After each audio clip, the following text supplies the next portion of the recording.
در اون زمان جسارت کردیم که اسناد خود رو برآوردیم دادیم تا به مینیوس همچون رسما از نام خود ایرا به رسمیت یعنی پیشنهاد کنیم بشناسن.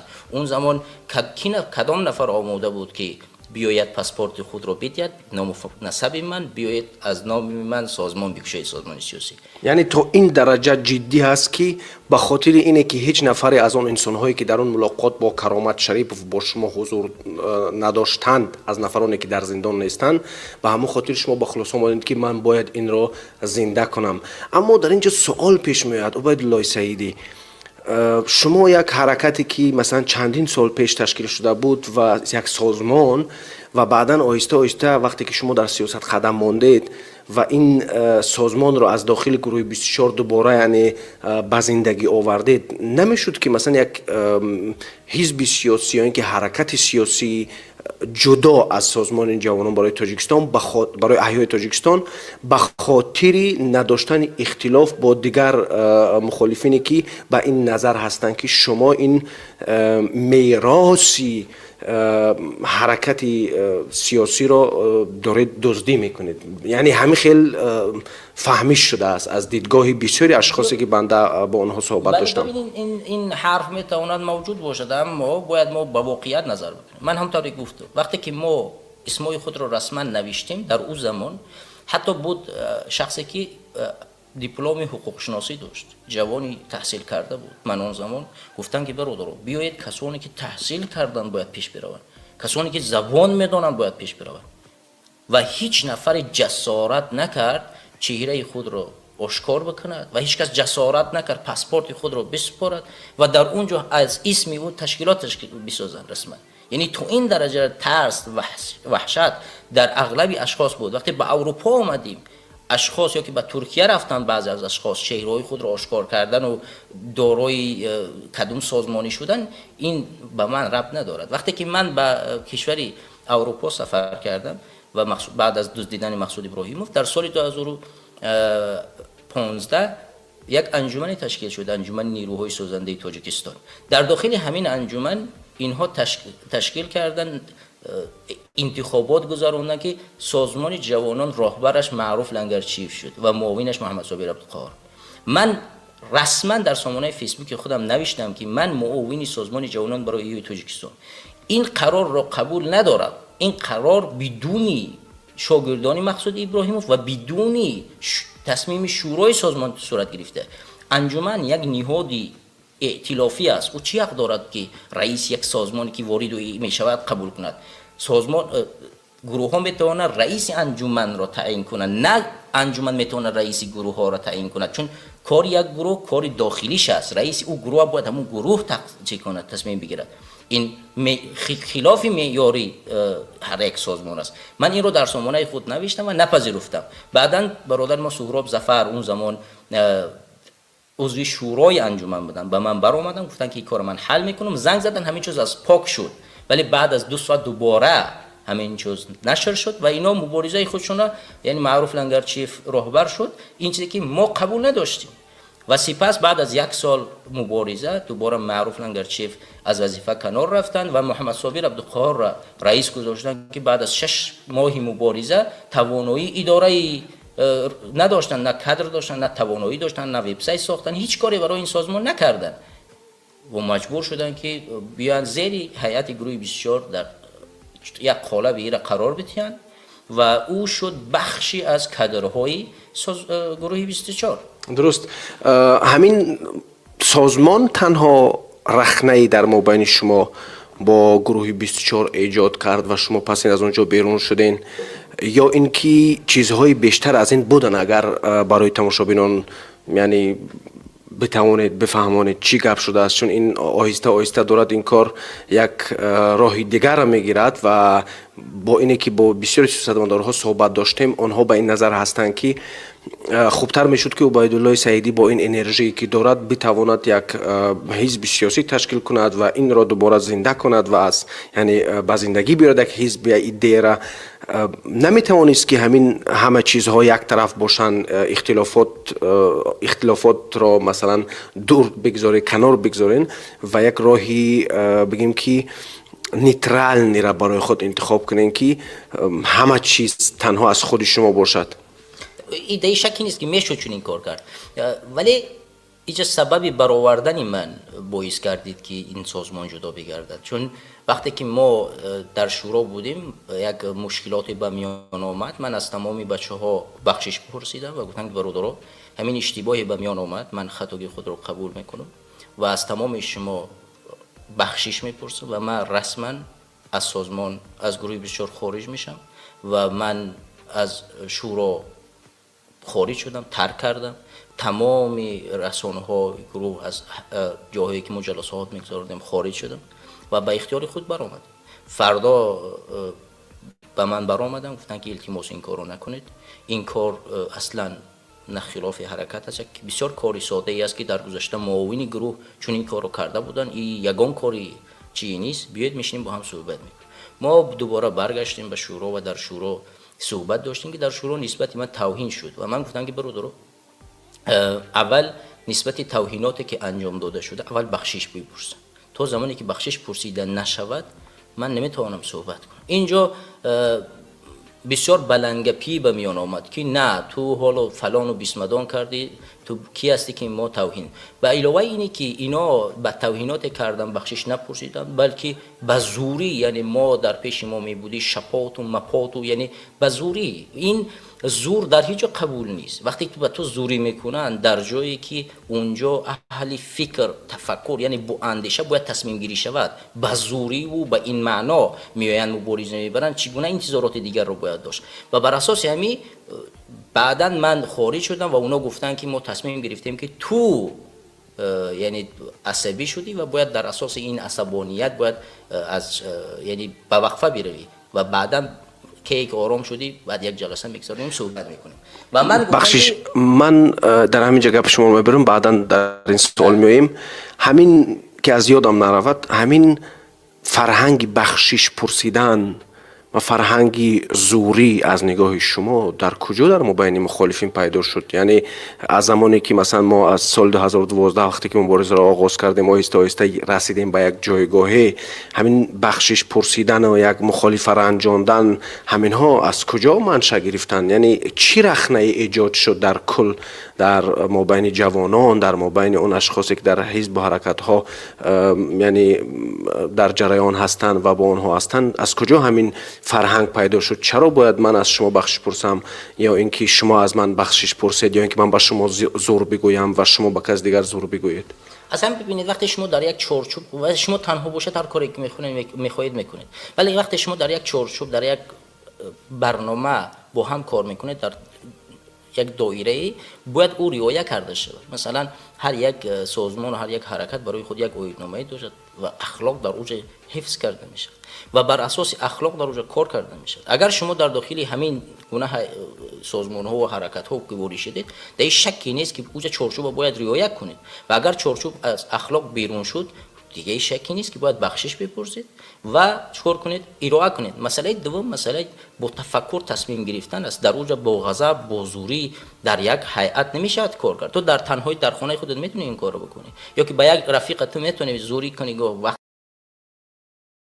عصبی شوی، ولی وقتی که تو وارد یک حزب سیاسی میشه که آینده یک کشور رو تصمیم میگیرد، تو حقی نداری که با جاغیدن با زورایی کردن با مادر یک نفر دشنام کردن تصمیم بگیری. این در هیچ جایی درست نمی آید، در اخلاق انسانی نیست. بازم بعد از تمام این چیزها باز سوال این طور پاسخ میدن که ما فلان منطقوی ها برای خودمون خنک کردن مادر یک کسی حقارت میکنیم. این باز تحقیرتر از اون حرف دیگرش است.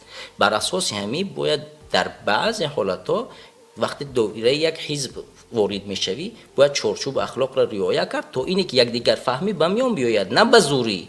خب یک نفر جنسی میده‌تر دارد، تفکری بالاتر دارد، یک نفر جنسی بالاتر دارد ولی تفکری کمتر دارد، هر دو باید با هم در یک هیئت کار بکنن. اینی که او باید بزرگتر است، باید چه بالا یک خورده و زوری‌تر کند. خب این نفر 10 سال 20 سال تحصیل کرده است، تفکر دارد، اندیشه دارد، کار میکند، همه اطراف حرکت را پیش میبرد. حالا شما که نشسته و کار نمیکنید چرا باید بیاید به زوری نسبت یک انسان ظلم کنید؟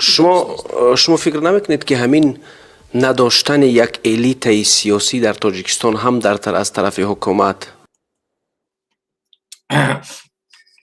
سلام علیکم و رحمت الله و برکاته. برادران و دوستان عزیز گرامی قدر، امیدوارم تان صحت و سلامت باشید. دوستان گرامی، اگر صدای ما در پخش مستقیم باشد بازم بیان اوگاه کنید تو انشاءالله امینین برنامه را شروع بکنیم.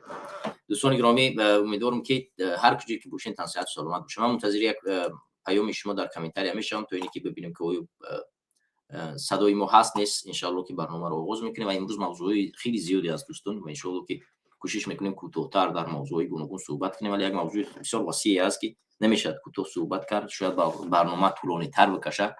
من به همین اساس برنامه رو پیش از وقتش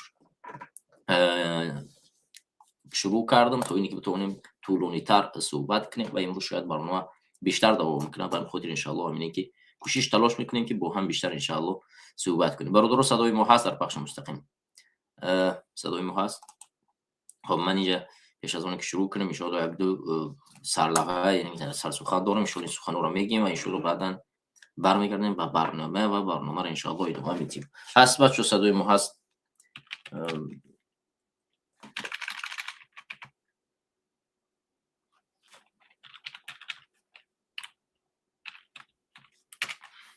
خب بچه صدای ما هست؟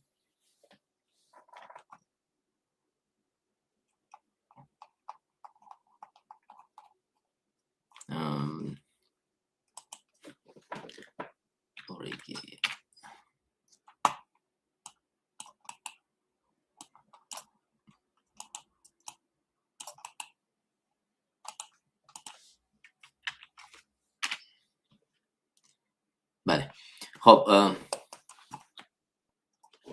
بچه صدای ما هست؟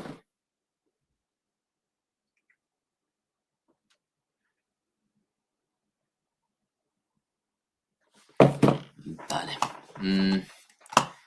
برام یک لحظه که ببینیم اینجا نسترویکه فکر کنم که صدا این نیست. بله ما صدا را عوض کنیم.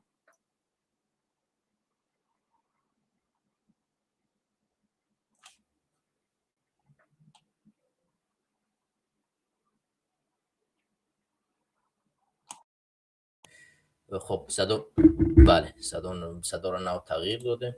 بچه صدای ما هست؟ من فکر میکنیم صدای ما در از اون دوری بود. نه صدا رو تغییر دادیم.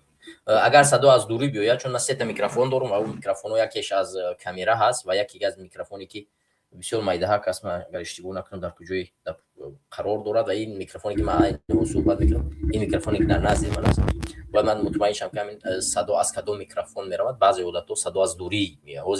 صدایی که اولی من شروع کردم از دوری می اومد. اون صدا از صدایی بود که از این وب کامری که ما شما صحبت میکنیم صدا از اون کامera بود و برای همین عین حال ما صدا را از این داریم. ان شاء الله امید که ان شاء الله کوشش میکنیم که صدا را از این میکروفون داشته باشیم. این بهتر و خوبتر است. خب بسم الله الرحمن الرحیم. السلام علیکم و رحمت الله و برکاته. خدمت همه شما همدیران و هموطنان عزیز گرامی، شما قرار دارید در برنامه 48 قدرت و حقیقت با شما هستم وحید سیدی و کوشش میکنیم که 1 ساعت و 2 ساعت دیگه در خدمت شما قرار بگیریم و چند موضوع که انتخاب کردیم در اون موضوع ها صحبت کنیم. پیش از آن که به موضوع ها برگردیم میخوام یک چیز رو برای شما دوستان گرامی و هموطنان عزیز برسانم که سامانه رسمی سازمان جهانی برای تاجیکستان با زبانی یعنی با تمام زبان ها شکسته بود و ما خوشبختانه توانستیم 2 زبانی او رو برقرار بگردونیم، ولی زبان تاجیکیش تو این حال از جانب خکیرها شکسته شده است و ما تلاش کوشش داریم که در کوتاه‌ترین فرصت این رو برقرار بکنیم و ان شاء الله همین که در کوتاه‌ترین فرصت اگر که برقرار شد به سمت شما این سامانه را میرسونیم. دوستان گرامی، این اولین نکته بود که از شما خواهش میکنیم که اگر که به سامانه ما سر زده، اگر که مشکلات پیش اومد از همه شما عذر می‌خوایم و ان شاء الله که سامانه رو به کوتاه‌ترین فرصت ان شاء الله برقرار خواهیم کرد و دوباره به کار میاد. مسئله دومی که دوستان گرامی من از شما حضور میخواهم این بابت برنامه‌ای است که 2 هفته شد ما نتوانستیم برنامه قدرت و حقیقت رو برگزار کنیم، چون مشکلات شخصی بنده وجود داشت که وقت نداشتم برای برنامه رو گذراندن از این کار از این مشکلاتی که به میان آمده بود در ساحه تجاری و این مسئله ها، و من کوشش کردم که این 2 هفته وقت خود رو معین بسازم تا اینکه ان شاء الله امین فرصت پیدا شود و به برنامه برگردم. بازم یک چیز دیگر رو باید از اینجا یادداشت کرد و تشکر کرد از امنیت غرم که بازم برای ما را تشویق کردن که برنامه کنیم. اگرچه ما 2 هفته در برنامه نبودیم ولی در خانه ما رفتم، پدر و مادر اذیت کردن، دوباره به یاد داشتن، برای ما را یادداشت کردن که وقتی اونی هست که شما برنامه کنید، صحبت کنید، حرف بزنید و ما این اکنون داریم دوباره در حضور شما بازم قرار داریم و این برنامه را میبخشیم به امنیت غرم و در تو اینه که اونها از این برنامه یک بهره بگیرن و حال از اینکه شما خانه ما میرید این ما را روش کننده نمی کند، برعکس برای ما نیرو میتید، برای ما امید میبخشد، برای ما اون اشاره ای را میکند که ما در راه راست قرار داریم و ما مبارزه‌مون را ادامه میدیم. پس رفتن شما هیچ تأثیری نمیگذارد، برعکس بیشتر ما را در راهمون استوار میکند و نشان میدهد که ما در مقابل شما بازم بیشتر و بیشتر مبارزه ببریم. دانسته بگیرید امنیت غرم که به هیچ وجه من شرطایی را که گذاشتم قبول نشود، من با شما هیچ وقتی صحبت نخواهم کرد. اگر که شما هم صحبت میکنید اون شرطایی که من برای شما گذاشتم شرط معین مشخص است. بازم از پخش مستقیم یک بار دیگه این شرط ها رو برای شما اشاره میکنم. اگر میخواهید که ما برگردیم به تاجیکستان، مخصوصا اگر میخواهید که هیئت سازمان جوانان برگرده به تاجیکستان، شما اختیار در دست دارید که این کار رو انجام بدید. با ما تماس نبرید، بروید در زندان رو بزنید و در زندان پنجره ها رو بشکنید و تمام اعضای سازمان جوانان که در زندان است آزاد کنید، ما خودمون برمیگردیم. نیاز به زنگ زدن، نیاز به خانه رفتن، نیاز به کسی رو بوغی کردن نیست. شما دستتون زندانی دارید و اگر میخواهید که ما برمیگردیم اول اونها رو آزاد کنید و ما خودمون برمیگردیم. ما نیاز به خارج بدن نداریم. ما اگر حق فعالیت در داخل وطن خود داشته باشیم نیاز به اینجا بودن رو قرار داشتن رو در یک دولت خارجی هیچ وقت نداریم و حوصله و خواهش همین رو نداریم که ما در یک دولت خارجی قرار بگیریم و از اینجا صحبت کنیم. ما هوس داریم، آرزو داریم که در داخل وطن خود برای این ملت، برای این کشور، برای آینده این کشور خدمت بکنیم، فعالیت بکنیم. ما هدفمون در اینجا قرار گرفتن نیست و هیچ وقت از دوری حرف زدن نیست. هدف ما در نزد مردم و در داخل وطن مبارزه بردن است و هر لحظه شما اگر میخواهید که کدام ایزایی را قبول کنید اول در مقابل امون زندانیوی سیاسی قبول بکنید، مقصود ابراهیموف رو آزاد کنید، امید جان صالح رو آزاد کنید، نسیم جان شریف رو آزاد کنید، تمام برادران که در سازمان جوانان برای تاجیکستان بودن آزاد کنید. ما برمیگردیم، ما نیاز به بدن در اینجا کی نداریم. این شرط ها را قبول کنید، زنگ نزنید، اصلا ما خودمون میویم. این نقطه بود که من در صحبت با چندین از اشخاص شما که این حرف را زدن ارائه کردم. بازم از اینجا یک بار دیگه به شما اشاره کردم که برفتن به مادر من، پدر من، نمیفهمم خشتوار من اذیت کردن، ما را از راه نمیگردانید و هیچ وقتی فکر نکنید که ما و شما میتونیم به یک خلاصه به این برسیم. خلاصه اساسی و پیشنهاد اساسی رو من برای شما انجام دادم و شما میتونید ارائه کنید. ولی این برنامه مخصوصا به خاطر شما امنیت ناحیه رشت به خاطر شما انجام داده میشه و این برنامه برای شما بخشیده میشه. خب رفتیم به برنامه شروع میکنیم. بسم الله. دوستان گرامی و هموطنان عزیز، این هفته موضوع خیلی گوناگون است. موضوع بسیار زیاد است. از جمله موضوع فشار حدی اکثری آوردن به بلاگرها، کسانی که در جامعه معروف میشن. ما شاید وقتمون نرسد در این برنامه در این موضوع صحبت کنیم، ولی به هر حال یکی از موضوعهای مهمی است که من شاید در برنامه‌های بعدی نیز به این موضوع وقت جدا کنم، چون ما میبینیم که هر بلاگری که معروف و مشهور میشود بالای سر او چی میارن و چگونه از کدوم رو با او نزدیک میشوند، او با او پیشنهادی کار مبلغ میکنن و او را میبرن در یک باطلاق گرفتار میکنن که او از همه مردم قرضدار میشود یا اینکه آبرو و شأن شرفش را از دست میدهد و یک راههای بدی گرفتار میشود و این بار اول دوم نیست که تکرار میشود. و ما یک تحلیل دقیق و دراز مدت خواهیم انجام داد و در یک برنامه پیرامون همین موضوع صحبت خواهیم کرد. این امکان دارد که در همین برنامه صحبت کنیم، ولی اگر وقت طولانی تر شود ما نمیتونیم با این موضوع بپردازیم و این موضوع یک برنامه خاصی خودش را نیز میخواهد که باید طولانی تر و بسیار واضح روشن در این برنامه صحبت کنیم. موضوع دیگری که ما هموطنان عزیز صحبت خواهیم کرد مسئله نبودن برق در تاجیکستان است. موضوعی که بسیار مردم ما رو از حضور اذیت داده است. بسیار مردم ما از نبودن برق در تاجیکستان یا سوئد بسیار حضور اذیت میکشند. تمام سوهای امروزه برق فرسوده شده است. نه مردم پایتخت دارن، نه مردم شهرهای بزرگ دارن، نه مردم دهات دارن، نه مردم جماعت ها دارن، نه شرکت ها دارن، نه مسئولین تجاری امروز برق دارن. هیچ جای کشور به برق تامین نیست. مسئله دیگری که صحبت خواهیم کرد موضوع آزادشوی زندانیان سیاسی کشور بیلاروس است که بیلاروس توانست یعنی زندانیان سیاسی خود را آزاد بکند با فشار حداکثری آمریکا و زیادتر از چند زندانی سیاسی آزاد گردید. و در این موضوع ما چندین اشاره خواهیم کرد که چرا ما نتوانستیم چون فشارها را توسط هر کشور دیگه باشد به حکومت یمنی رهبری بیاریم.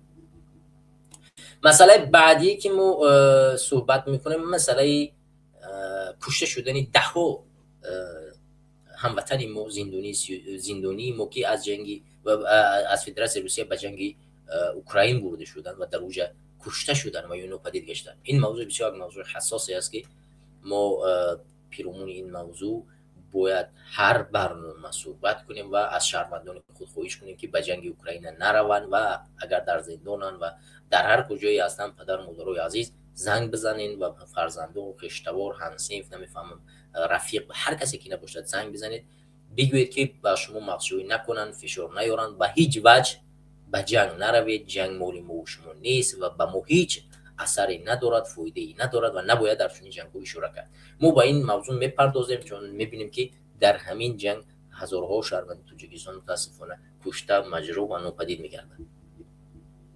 خب دوستان گرامی، موضوع آخری که ما شاید پیرامونش خیلی کم صحبت کنیم موضوعی که از برادران ما قاری صلاح هست که قاری زاهد هست که بعد از بازگشت از مکه مکرمه به تاجیکستان به زندان محکوم کرده شد به علاوه اونی که او عریضه نوشته بود طبق ازاحی ماده 307. او عریضه نوشته بود باید به اجازه خود به تاجیکستان برمیگشت ولی او را به 5 سال زندان محکوم کردند. برای همین ما اینجا شروع میکنیم از موضوع آخر میگذاریم، از موضوع قاری زاهد.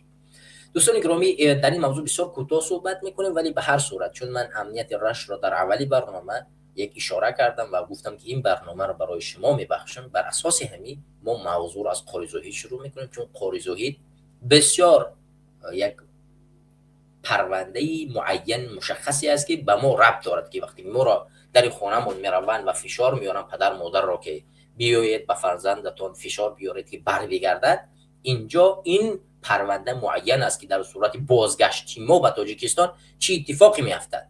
به همطوری که ما گفتیم وقتی در تاجیکستان زندانیان سیاسی نیاز وجود دارند برای بازگشت ما اصلا هیچ چیزی لازم نیست و اگر شما اونها را آزاد کردید ما خودمون برمیگردیم و نیاز به زنگ زدن نیست. بیاید پرونده قاری زاهد را از رادیوی آزادی به سمت شما من برسانم و این را با هم بخوانیم که قاری زاهد چگونه زندان کرده شد و چرا زندان کرده شد. خب همونطوری که شما دوستان در رادیوی آزادی میبینید قاری زاهد را در تاجیکستان به 5 سال زندان محکوم کردند. این پرونده چگونه بود؟ بیایید با هم بخوانیم. من از کردار صادر کرده خود سخت پشیمان بوده، صدقاً و صمیمانه افسوس میخورم. میخواهم از مکه مکرمه که برای ادای عمره آمدم به تاجیکستان برگشته به وطن خود خدمت نمایم. از این لحاظ به باوری زیاد و احترام خاص از شما خواهش می نمایم که در اساس دستورهای پرزیدنت کشور مرا از جوابداری آزاد نمایید. این پارچه از نامه زاهد قوتوف یک ساکن دهه ونج به نام رمضان رحیمزاده وزیر امور داخلی تاجیکستان است که از ماه اوگوست به او فرستاده. زاهد قوتوف 30 ساله و از جماعت یزغلام ناحیه ونج به امید آنکه او را به استفاده از یک استثنای کودکس جنایی عفو میکنند به وطن برگشته است. خب دوستان گرامی، به وطن برگشتن قاری زاهد و عریضه پشیمانی نوشتن و خواهش کردن از مقامات، مخصوصا از رمضان رحیمزاده وزیر امور کارهای داخلی تاجیکستان، و بازگشتن به تاجیکستان و علاوه بر این به 5 سال زندان شدن است، از چه گواهی می‌دهد؟ در حالتی که قاری زاهد فقط به امر معروفاش در مابین مردم خودشان، در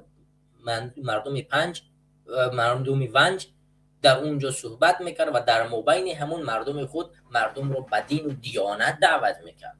هیچ وقت به انقلاب دعوت نکرده است، هیچ وقت به سرنگون کردن حکومت دعوت نکرده است، فقط دعوت کرده است به دین، دیانت و خداپرستی. و این نفر وقتی به تاجیکستان برمیگرده و 5 سال زندان محکومش میکنن. سبب 5 سال زندان کردن قاری زاهد اونی که بخشش پرسید از شما بازگشت و اجرای قانون 307 که شما قبول کردید که هر کس با اختیار خود به وطن برمیگردد عفو کرده می شود یا بخشیده می شود، از گناهش گذشته می شود، چی شد؟ به شما کی باور میکند، اعتماد میکند دیگر؟ وقتی که شما میگویید که هر کسی که به اختیار خود به تاجیکستان برمیگردد او از جنایت آزاد کرده می شود، از جزا آزاد کرده می شود، چگونه شما قاری زاهد را آزاد نکردید؟ قاری زاهد مگر چی گناه کرده بود؟ دعوت کردن در راه دین مگر جرم است در تاجیکستان؟ نگاه کنید او را به چی متهم میکنند. اما با گفته نزدیکانش او را بعدی بازگشت دستگیر کردند و ماه نوامبر امسال به گناه شرکت در سازمان‌های افراطگرا و مساعدت کردن به فعالیت‌های آنها از طریق شبکه‌های اجتماعی به 5 سال زندان محکوم کردند. کدام گروه‌ها، کدام تشکیلات‌ها، کدام سامانه‌های مجازی که همون دلایل اثبات کننده؟ خود در شبکه‌های اجتماعی صحبت این شخص وجود دارد. این نفر هیچ وقت به یگان گروه‌های افراطگرا، به یگان گروه‌های تروریستی، به یگان سازمان‌ها و حرکت‌ها دعوت که نمی‌کند. این شما هستید که با حکومت طالبان که اگر جهان قبولش ندارد شما تروریستش میشمارید همکاری میکنید. تروریست اساسی، افراطگرای اساسی شما هستید. پس چرا قاری زاهد بیگناه رو میبرید به 5 سال زندان محکوم میکنید؟ ای امنیتی نوعی رشت، شما کجا رو نگاه میکنه؟ چرا مرا دعوت میکنید بربگرد؟ شما قاری زاهد را رفته آزاد کردن نمیتوانید که مرا دعوت میکنید بربگردم. اول برید قاری زاهد را آزاد کنید. هزارها مثل قاری زاهد را برید آزاد کنید. همین فردا شما اگر کسی که در خارج، در سامانه فیسبوکش، در سامانه یوتیوبش، نمیفهمم در یک سفارت شما نامه نوشت که من با اختیار خود برمیگردم، شما نسبتش پرونده باز نکردید، شما نسبتش اصلا هیچ چاره‌بینی نکردید، اجبارش نکردید که ویدیو کند، اجبارش نکردید که هر روز بیاد تعریف توصیف شما را کند. او همین مخالف خودش برمیگردد، نیمی مخالف میخواد در داخل وطن مبارزه ببرد، نیمی مخالف میخواد در داخل وطن در پارلمان باشد، حزب تشکیل کند، در داخل وطن کار بکند. این وضعیت رو شما باید فراهم بیاورید. کسی دیگر نمیتواند این وضعیت رو فراهم بیاورد. شما میخواهید که این مخالف بربگردد، خب بیایید تشکیل بکنید که مخالف بربگردد. چرا قانونی عفو باید وجود داشته باشه؟ این چی معنی داره؟ شما میدونید که اینها هیچ گناهگار نیستن، جنایت نکردن. همین قاری زاهد چیکار کرده بود؟ مگر میخواست در تاجیکستان در مقابل شما انقلاب بکند؟ مگر او در روسیه قرار داشت، خودش نمیدونست که میتونن هر لحظه بدزدین و تاجیکستان ببرینش که در مقابل شما برایت گپ زنه. آخه این دروغ ها و سفسفته ها را بس کنید دیگر. هر روز دعوت میکنید که اینو اون باید بر بگردد. آخه آزاد بذارید، مسعود ابراهیم رو آزاد کنید، قاری زاهد رو آزاد کنید، نسیم جان شریف رو آزاد کنید، دههای دیگر رو آزاد کنید، ما بر بگردیم. چی در کاری قدر زندانی ها را زیاد کردن؟ چه قدر صفوف این زندانی ها را زیاد میکنید؟ اساس زندانی ها را زیاد کردن صفشونه در چیست؟ شما بدبینی دارید نسبت این ملت و این کشور، این دین. ای بس به خدا قسم. برای همین دوستان گرامی و هموطنان عزیز، هر کسی که شما یک گوش میکنید و در امنیت میرسونید، برسونید که مخالف امروز میداند که هیچ وقت این حکومت اصلاح شونده نیست. میداند این چیز رو، برای همین باز نمیگردد. با فریب اینها داده نمیشود. اگر این حکومت راست میگوید راستگویی خود را باید اثبات بکند. مثل قاریزایی‌ها امروز در زندان میدونی چقدر هستند، اینها را آزاد کند.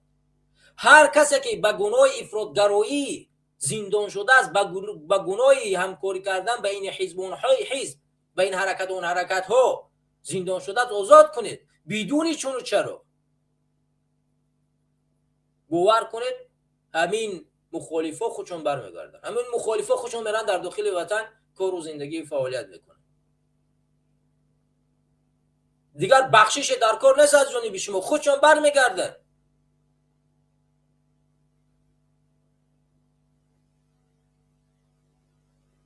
اصلاح شونده اید، اصلاح شید، بیاید دیگرگونی را به میون بیارید. برای ما بیکار زنگ نزنید، در خانه پدر و مادر ما نرید، بیکار فشار نیارید. این فشارها باعث اون میگردد که برنامه بیشتر میشه.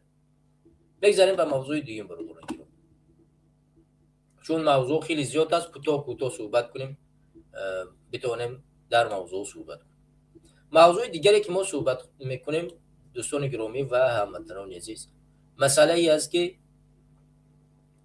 شهروندان ما در جنگ اوکراین کشته میشوند، ناپدید گشته میشوند. بیاید چند معلومات از درجه شروع کرده از کلیه تاجیک، یکی از بلوگر معروفی تاجیکستانی که تقریبا 280 290 هزار ابونچی داشت در سامانه‌های مجازی و در فدراسیون روسیه با گرفتن پول از جانب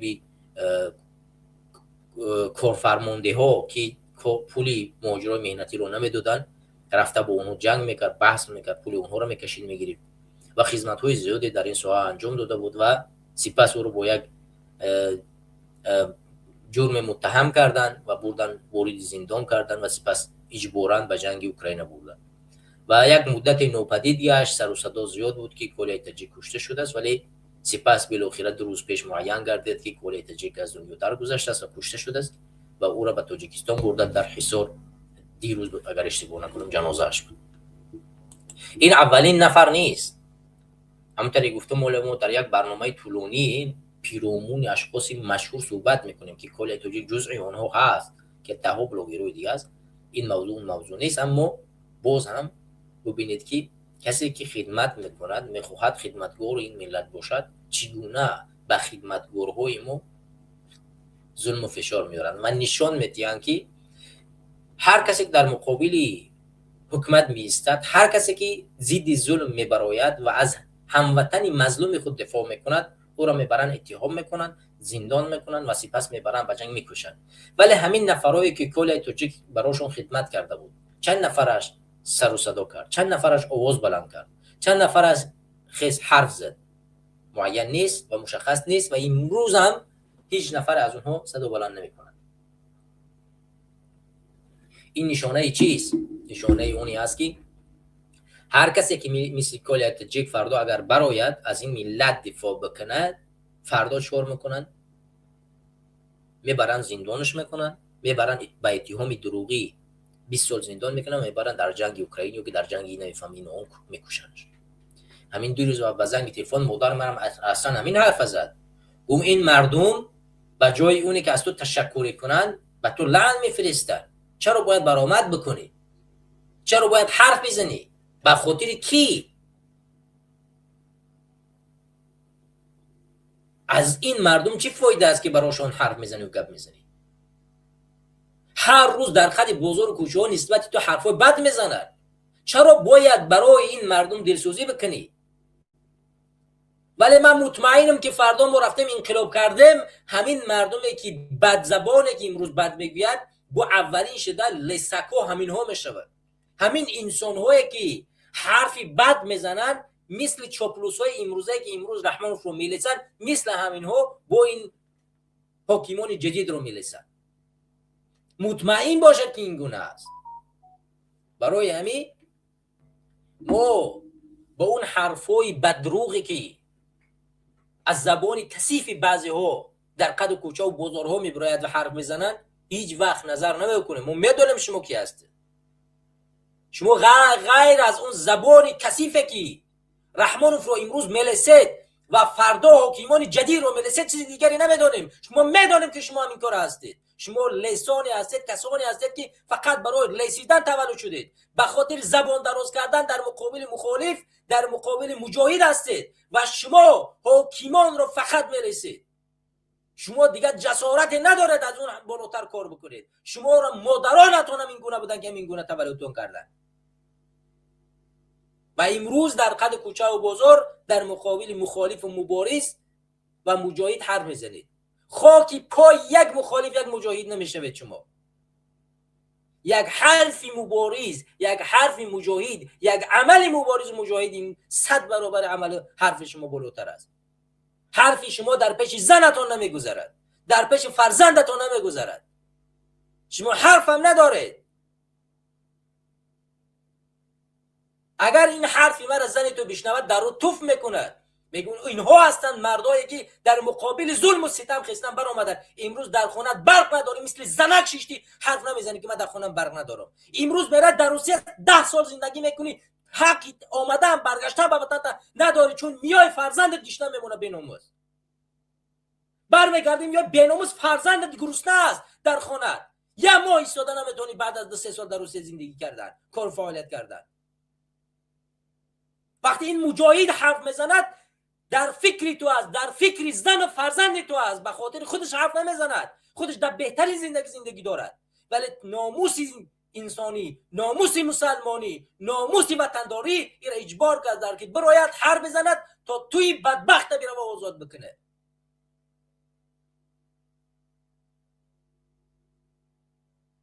شما کدام دین رو میپرستید؟ کدام ایمان رو میپرستید؟ شما چیکار میکنید اصلا؟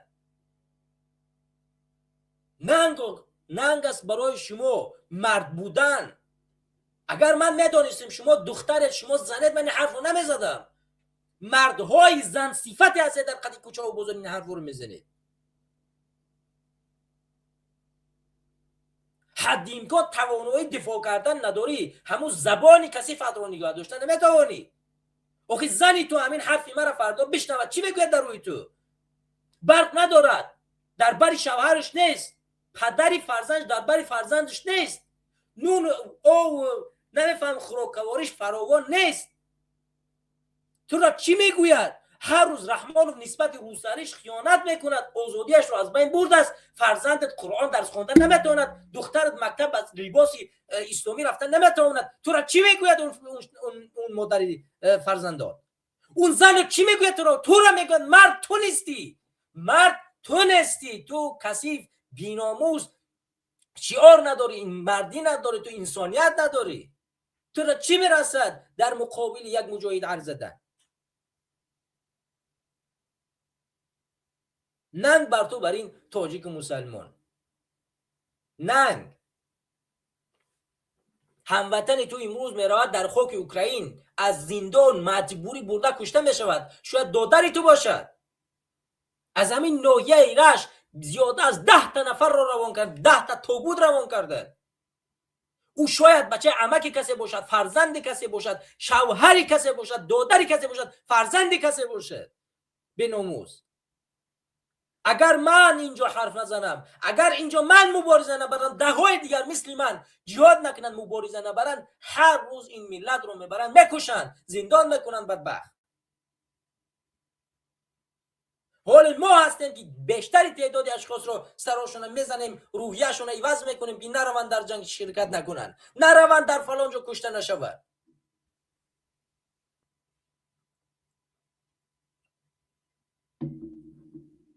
با میبرن شرم نکرده در خدی کوچه و بازار نسبت یک مبارز مخالف به حرف میزنن. با امنیتش ایزا نکشیده زنگ میزند به وطن برگشت. به کدام وطن برگشت؟ به همین وطنی که شما امروز فاحشه خانه کردید؟ به همین وطنی که امروز شما لسک خانه کردید؟ به کدام وطن؟ به همین وطنی که امروز هر شهروندی که در جنگ اوکراین کشته شده است تو حرف زدن نمیتونی در مقابل روسیه؟ به همین وطن ما برگردید. وطنی که من میپرستم، اون وطن فرق میکند، اون وطن آر دارد، اون وطن ناموس دارد، اون وطن ایستادگی دارد، اون وطن در مقابل هیچ کسی زانو خم نمیکند. اون وطن رو من میخوام ببینم، اون وطن رو من میپرستم.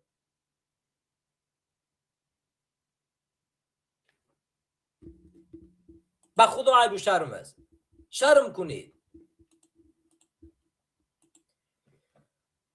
بیاید شروع میکنیم از این نبور.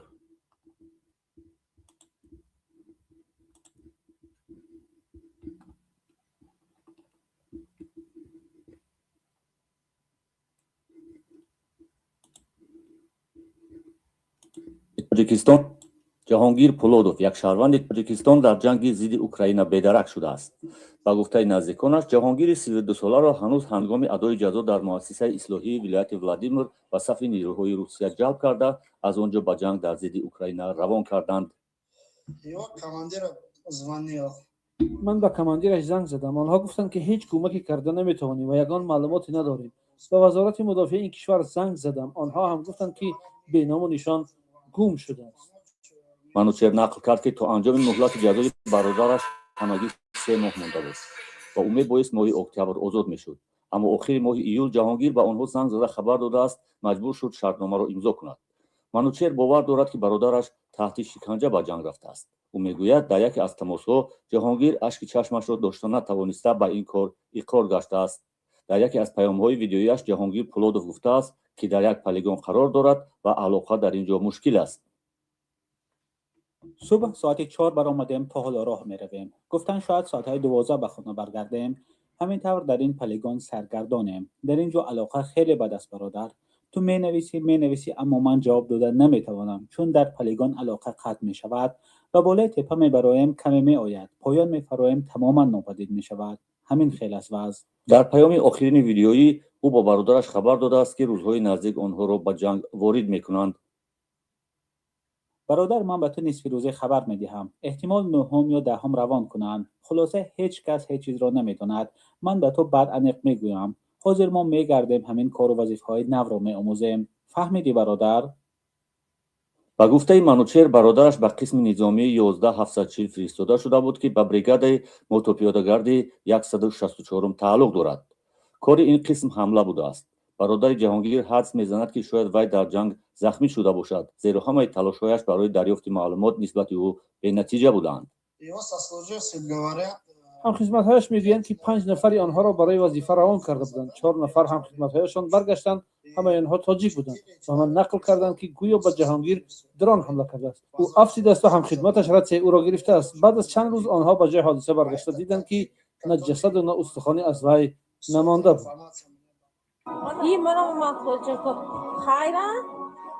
шумори дақиқи тоҷикистонёне ки аз тарафи русия дар ҷанги зидди украина иштирок мекунанд нашр намешавад.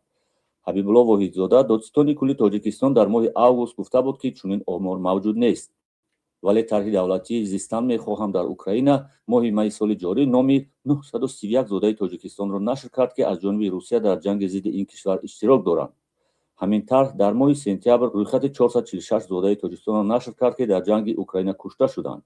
бо вуҷуди он ки ширкат дар ҷангҳои бегона дар тоҷикистон ҷазо дорад, то ҳол дар ин робита ягон парвандаи ҷиноӣ боз нашудааст. خب دوستان گرامی، همونطوری که شما دیدید این رو خودتون خوندید و دیدید که در جنگ اوکراین این برادر توجیک ناپدید گشته است. تو حال معین نیست که در کجا قرار دارد و خانواده‌اش هم نمیدونند. به روسیه زنگ میزنند، به نمیفهم رئیسشون زنگ میزنند، هر کاری میکنند معین مشخص نیست. علاوه بر تمام اینه که میبرند تو رو کشته میکنند، جنگ میبرند اجباری از زندان، باز هم برای نزدیکات معلوم نیست که در کجا قرار داری. هر روز مادر این فرزند در اوضاع و اذیت قرار دارد که فرزند من در چه حال قرار دارد. شما یک بار تصور کنید خودتون رو در جای همین مادر، فرزند شما با چنین حالت گرفتار میشد، چگونه در اوضاع و اذیت قرار داشتید؟ مگر همین مادر میخواست که فرزندش زندان شود؟ مگر همین مادر میخواست که فرزندش اجباری به جنگ برده شود؟ مگر همین مادر میخواست که فرزندش در اونجا کشته شود؟ این امکان ندارد که این مادر چنین چیزها رو بخواهد. ولی امروز در چه حالت قرار دارد بعد از این همه سختی ها. برای همین برادران و خواهران گرامی، وقتی که ما اینجا مبارزه میبریم از شما خواهش میکنیم همه این حرفای ما هدفمندانه است و ما میخواهیم سری راهی چنین وضعیت را بگیریم که آینده حکومت مسئول شهروندان خود باشد و اجازه ندهد که هر کشور دیگری بتواند از نیروی مردمی ما استفاده کند، از جمله روسیه که ما را جزء خودش میداند. اگر نمیروید اجباراً من شما رو میبرم. این چگونه حکومت دوری است؟ وقتی که شهروندای ما سوریه و عراق نمیفهم که جو جنگ رفتن به اختیار خود، اون زمان اجباری نبود، اونها را حکومت در مقابلشان پرونده باز کرد. اما اینجا چی؟ دادستان حتی نمیدونه چقدر شهروند تاجیکستان در اونجا میره شرکت میکنند. آذربایجان به خاطر دو شهروند خودش که شهروند روسیه داشتن با روسیه برخورد خیلی سنگین کرد. اما حکومت امروزه رحمانوف چی؟ میگه من نمیدونم، شاید اونا دو شهروندی داشته باشن، در حالی که زیاده از 1000 نفر فقط شهروندی که یک طرفه شهروند تاجیکستان دارند در همین جنگ شرکت میکنن. حتما بخوای نخوای که از نزدیکای خودت هست در همین جنگ. و خدا عیب و شرم است. بیاید مسئله دیگر رو ببینیم. این چی دیگر رو ببینیم. نوار دیگر رو. خب این نشو ببینیم. همونطور که شما ببینید در اینجا یک شهروند دیگری تاجیکستان است. شبنم اودینزاده، ساکن دهه کوسترشی شهر پنجکت میگوید که برادر 25 سالش لایق اودینزاده ماه دکمبر سال 2023 از طرف روسیه به جنگ ضد اوکراین برده شد. از آن زمان تا حال بی نام و نشان است. او مرده بودنش را میگویند، نه زنده بودنش را، نه مرده بودنش را میگویند، نه زنده بودنش را. شکایت کرد روز 14 دکمبر در صحبت با رادیوی آزادی. مقامات تاجیکستان در باره بیدرک شدن این زاده جمهوری حرفی نمیگویند. جانب روسیه نیز خبر نداده است. جستجوی ما نشان داد که نام لایق اودینزاده در فهرست زرخریدان از تاجیکستان نیست. این رویخط را برنامه دولتی زیستن میخوان در اوکراین تهیه کرده است و نام صدها زاده تاجیکستان در بر میگیرد. شبنم اودینزاده میگوید که حالا در مسکو است و منتظر پاسخ مقامات روسیه. هرچند به گفته‌اش نمونه دینکا هم سپردند تلاش‌های او برای یافتن برادرش تا این دم به نتیجه مانده است. خب به نقل این ساکن پنجکت برادرش لایق اودینزاده 2 سال قبل بر اساس وعده مقامات روسیه که بعد خدمت در ارتش که آن کشور زود صاحب شهروندی و شناسنامه روسی خواهد شد به جنگ ضد اوکراین رفته است. شما ببینید به وعده اونه که شهروندی روسیه می شود در کوتاه‌ترین فرصت خسته از به ارتش رفته است تا اینکه خودش را چیکار کند در اینجا هلاک کند. نیت داشت که در مسکو با زن عهد نکاح بکند. مقامات روسیه گفتند که اگر به جنگ روی هم شهروند میگیری و هم میتوانی ازدواج کنی. ولی روزه شد 20 دکمبر سال 2023 به جنگ رفته است. در روزهای اولی 2 دفعه تلفن گپ زدیم تمام تا امروز درکش نیست، گفت خواهر لایق اودینزاده. مصاحبه ما افزود که پدر و مادرش بر وقت فوتیدن و این حالت برادرش را مجبور کرد که پس از حق ختم مکتب میانه در جستجوی کار و معاش خوب به روسیه رود و اکنون بینام نشان است. در هر صورت تا زمانی معلوم نشدن زنده یا مرده بودن برادرم در مسکو میمونم، گفته است همین خواهر ما شبنم. با وجود گزارش‌های به تکرار درباره حضور زادگان تاجیکستان در جنگ روسیه در اوکراین و کشته و زخمی شدن و اسیر افتادن تعدادی آنها، مقامات در دوشنبه یگان اطلاع نمیدهند. بنابراین شماره دقیق آنها معلوم نیست. این مسئله است. من دیگه دوم این مقاله را نمیخونم دوستان گرامی. هدف این مقاله این است که دوستان گرامی باز هم یک شهروند دیگر به خاطر پاسپورت گرفتن اجباراً یعنی اولو نمیفهمم شاید اتهام زده باشن به هر حالت به جنگ اوکراین رفته است. این بچه تحصیلات عالی ندارد، سواد کافی ندارد، پدر مادرش در جوانی از دنیا گذشتند. این نفر نیاز به یک راهنما دارد. این راهنما فقط یگانه میتواند حکومت باشد. حکومت راهنمای مردمش میتواند باشد. روحانیان این کشور میتوانند راهنمای این ملت باشند. اما امروز فضا در دست کی خورده است؟ در دست کدام شخصیت ها؟ و اینا هم که من و تو و کشوری من و تو رو به اینجا آوردن رسوندن. بیایید مسئله دیگر رو ببینید.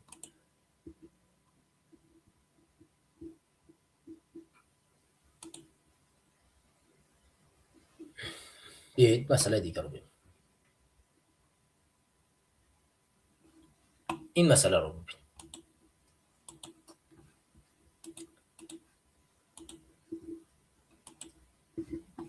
این مقاله جدیدی است که در اینجا نشر شد. بیاید ویدیویش رو تماشا کنیم. با اطلاع دریافتی رادیوی آزادی، جسد علی زبورزاده را 7 دکبر با هواپیما از روسیه به دوشنبه آورده، یک روز بعد در زادگاهش دهه بخشود ناحیه عینی دفن کردند. نزدیکانش نخواستند در این باره آشکارا و با تفصیل صحبت کنند، چون به گفتهشان این کار میتواند مانع گرفتن جبران پولی از روسیه شود. جستجوی رادیوی آزادی نشان داد که علی زبورزاده سال 2022 با اتهام قاچاق مواد مخدر در ولایت چلیابینسک روسیه بازداشت شده است، اما درباره حکم زندانی او در منابع باز معلومات دسترس نیست.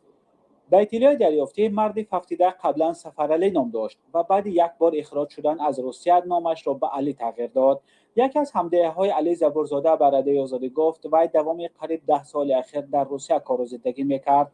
همسر و یک پسر علی زبورزاده در دهه مخشیودی ناحیه عینی بودند. پسر مرد 17 14 ساله است. نام زبورزاده در رویخط تاجیکستانی‌هایی هست که از طرف روسیه علیه اوکراین می‌جنگیدند. این رویخط از سوی طرح زیستن می‌خواهم در اوکراین تهیه شده ماه سپتامبر امسال نشر شد. در این فهرست آمده است علی زبورزاده در هیئت دسته تیراندازی جنگ می‌کرد و 17 ایون سال 2025 کشته شد. با گفته یک ساکن دهه مخشیود ناحیه عینی، به نزدیکان علی زبورزاده اجازه باز کردن جسد را ندادند. گفته می شود جسد مرد را از روی تشخیص DNK معاین کردند. این یگانه مورد کشته شدن شهروندان تاجیکستان در جنگ روسیه علیه اوکراین نیست. دوام 3 سال اخیر پیکر چند تاجیکستانی را از اوکراین به تاجیکستان آوردند. در حال حاضر شماره دقیق تاجیکانی که از طرف روسیه در جنگ ضد اوکراین اشتراک دارند نشر نمی شود. مقامات تاجیکستان میگویند که چنین رویخط نیست و کسی را هم برای شرکت در جنگ روسیه علیه اوکراین به جوابداری نکشیدند. طرح دولتی زیستن میخواهم در اوکراین ماه می امسال نام 931 زاده تاجیکستان را نشر کرد که از جانب روسیه در جنگ ضد این کشور اشتراک دارند. همین طرح ماه سپتامبر امسال رویخط باز 446 زاده تاجیکستان را نشر کرد که در جنگ اوکراین کشته شدند. مولا رجب یوسفی، امیر صایف، آزادی، دوشنبه. همونطور که شما دوستان دیده در رادیو آزادی و همین جسد از جنگ آورده شد و مقامات تاجیکستان اجازه باز کردن جسد رو ندادن. شما فکر نکنید در روسیه چمو در داخل تاجیکستان جسد رو اجازه ندادن که باز کنن. اگر همین فرمان از روسیه نآمده باشد و اگر همکاری بین حکومت تاجیکستان و روسیه وجود نداشته باشد که اونها فرمان نگیرند که چند شهروند رو ببرند و اجازه شهروند تاجیکستان رو به جنگ بردن را نداشته باشند، چگونه حکومت تاجیکستان نمیگذارد که جسد باید آزاد کرده باز کرده شود؟ اکو شما فهمیدید که تمامی همین بردن ها، کشتن ها هدایت کنندش کی است؟ حکومت تاجیکستان. یعنی ما گفتیم که حکومت هدایت کننده باید مردم باشد، هدایت کننده برای حفظ شخصیت و امنیت آنها، نه برای هدایت کننده بردن کشتن آنها. و اکنون شما اینجا دریافتید که حکومت امروز هدایت کننده راه کشتن شهروندان جمهوری تاجیکستان در فدراسیون روسیه است. یعنی به هر طریقی که شما میخواهید امروز به شما راهنمایی نمیکنن، علم کافی نمیتین و میگن فلان نفر در تاجیکستان خیش توارش مثلا ترسونچک است، شما همین نفر رو به جنگ ببرید و اگر خیش توارش حرف زدن ما از اینجا فشار میاریم و فلان نفر رو میگیرن به جنگ میبرن. شما اکنون فهمیدید هدف اساسی خاموشی حکومت در چی است؟ میگوید که من نمیدانم. پشت نمیدانم ها خدمت کردن برای روسیه است. پشت نمیدانم ها یاری کردن به حکومت روسیه است. تو اینه که بتوانند شهروندان تاجیکستان رو به جنگ ببرند. شما اکنون فهمیده برای روس ها امروز تاجیکان میرن خدمت میکنن. ببینید همین روس هایی که این همین 2 روز 3 روز پیش یک جوان پسری روس بیا من مقاله رو برای شما بیارم. با خدا قسم نمیفهمم که مردی ما حکمت این مردی ما چگونه برای همین ملت میرود بود خودش رو قربانی میکنه. این نگاه کنید. امروز 16 دکبر در نتیجه حمله یک نوبالغ به مکتب در ولایت مسکو یک نورس 10 ساله کشته شد. نورس 10 ساله در مکتب کشته شد. میدونی کدوم نورس؟ توجیک. و همین نواره که همین نورس یک بچه 15 ساله بود اومد همین بچه 10 ساله توجیک کش در مکتب وقتی داخل میشوه نوار در دستش همجا روسو هن میبینه میگه من 4 تا کفته شدم یعنی یگون خارجی را کفته شدم که بکشم میویا روسو را میبینه کودکو مثلا 7 ساله 8 ساله 10 ساله 12 ساله اونو رو دست نمیزنه میروه میکوه بوم یا میگه دامون آور که من خسته شدم ای گفتن دگی جوان اینو همون جایی که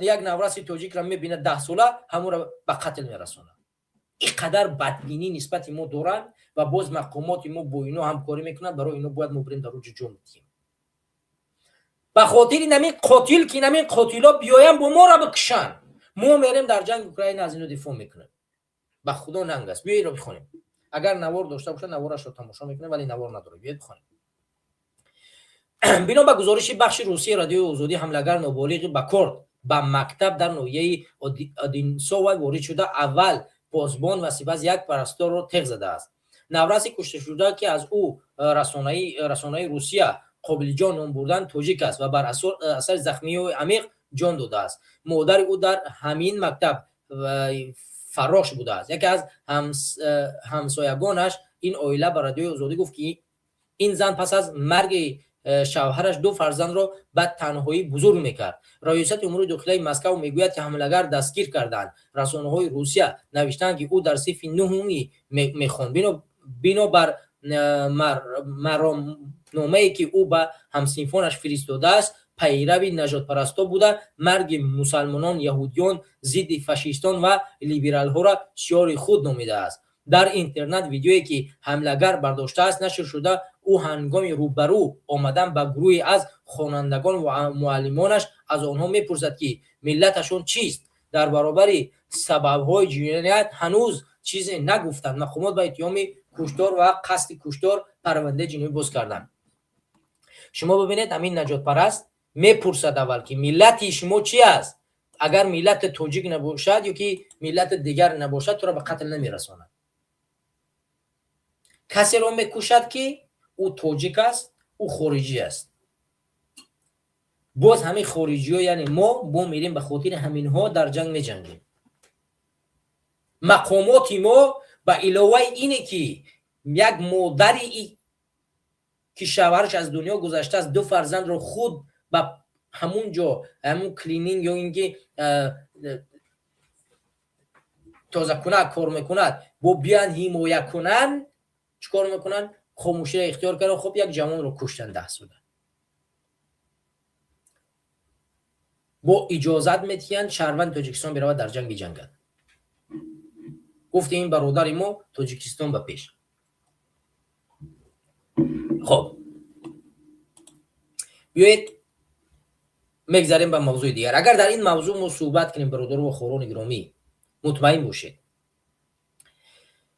ساعتها صحبت میکنیم و هیچ خاتمه نخواهد یافت موضوع ما چون اینترنت از این موضوع بسیار زیاد است این نجات پرستی در فدراسیون روسیه هر روز لطوکوب کردن مهاجران بدبینی نسبت مهاجران مهنتی و مخصوصا توجیکان در روسیه بسیار افزایش می‌یابد و علاوه بر این قتل کشتار بردن جنگ اوکراین زندان کردن به اتهام‌های گوناگون و خدا هر روز صف توجیکان در فدراسیون روسیه تنگتر کرده می‌شود ما همین روزی گذشته در نواری دیدیم که در روسیه در نزد امون سخاروا هزارها مهاجر هندوستانی منتظر پتنت هستند و این خودش نشان دادی چی است نشان دادی اونی است که علاقه توجیکو خسته شدن از این کشتن ها دیگر جایی برای مهاجر مهنتی توجیک در فدراسیون روسیه نیست نوع احترامی کشتن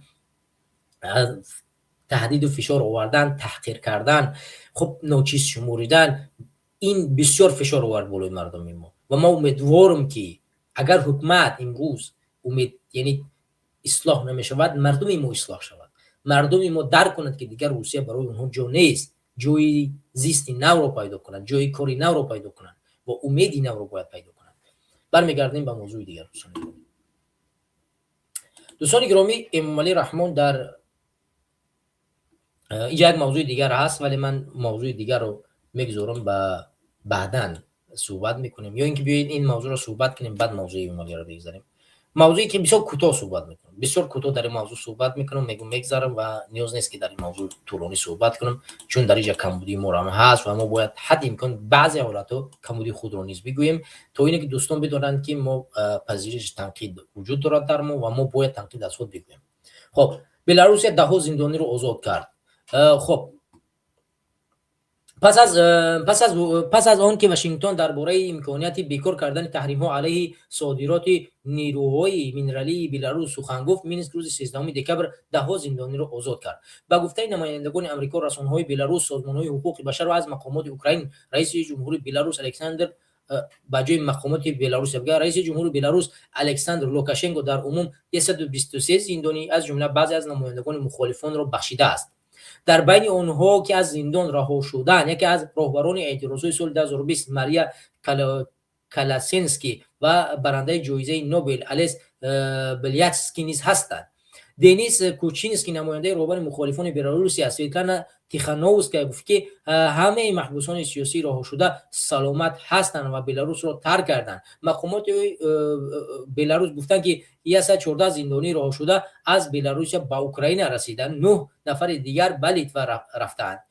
ماریا کلانووسکی بعد از وارد شدنش به خاک اوکراین خواهان رهایی همه محبوسان سیاسی در بلاروس شد. الکس بلیاتسکی در لیتوا برای اروپای آزادی گفت و رسانه‌های دیگر گفت مبارزه ما ادامه دارد. ماریا کلانووسکی بعد از وارد شدنش به خاک اوکراین خواهان رهایی همه محبوسان سیاسی در بلاروس شد. خب ما خوندیم جان کول فرستاده ویژه پرزیدنت آمریکا دونالد ترامپ در امور بلاروس در شبکه‌های ایکس از این اقدام ستایش کرد و اون را یک گام مهمی در مناسبت‌های بین ایالات متحده و بلاروس نامید.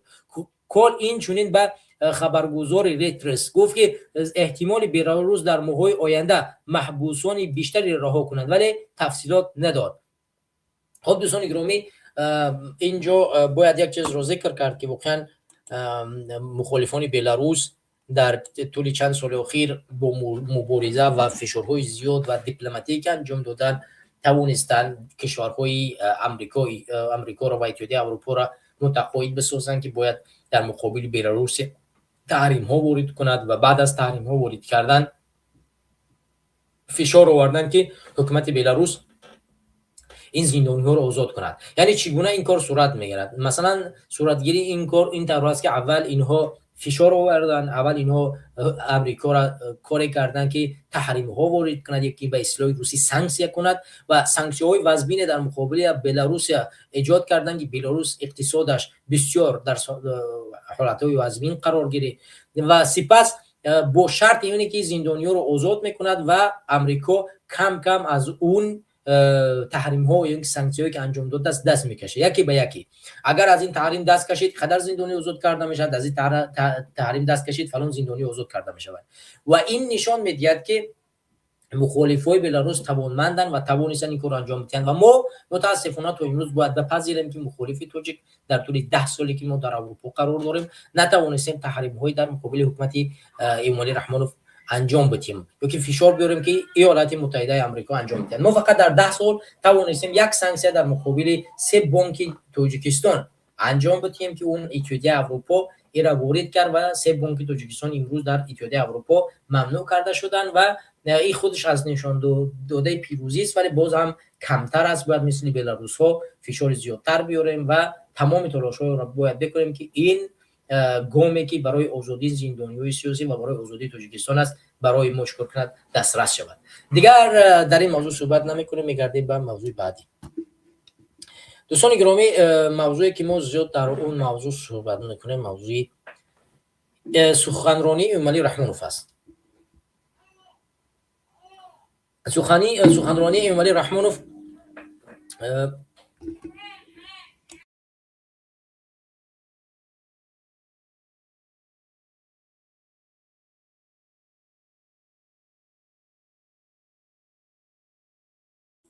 خب دوستان گرامی ببخشید لازمه میکروفون خاموش کرده بودم. خب برمیگردیم به همین موضوع. ما این موضوع رو از چند جا پیگیری کردیم و صحبت‌های ایمالی رحمانوف بسیار طولانی است، 2 ساعت و 36 دقیقه است که من تمام سخنرانی را نمیمونم بلکه یک عده از حرفایی که در روند سخنرانی انجام داده است شاید از سمونهای گوناگون به سمت شما را رسانه. ما برمیگردیم به سمونه خاور. خاور یکی از رسانه‌های دولتی است که این رسانه دولتی، ببخشید من اینجا کمک خاور رو پیدا کنم. خب این نیست.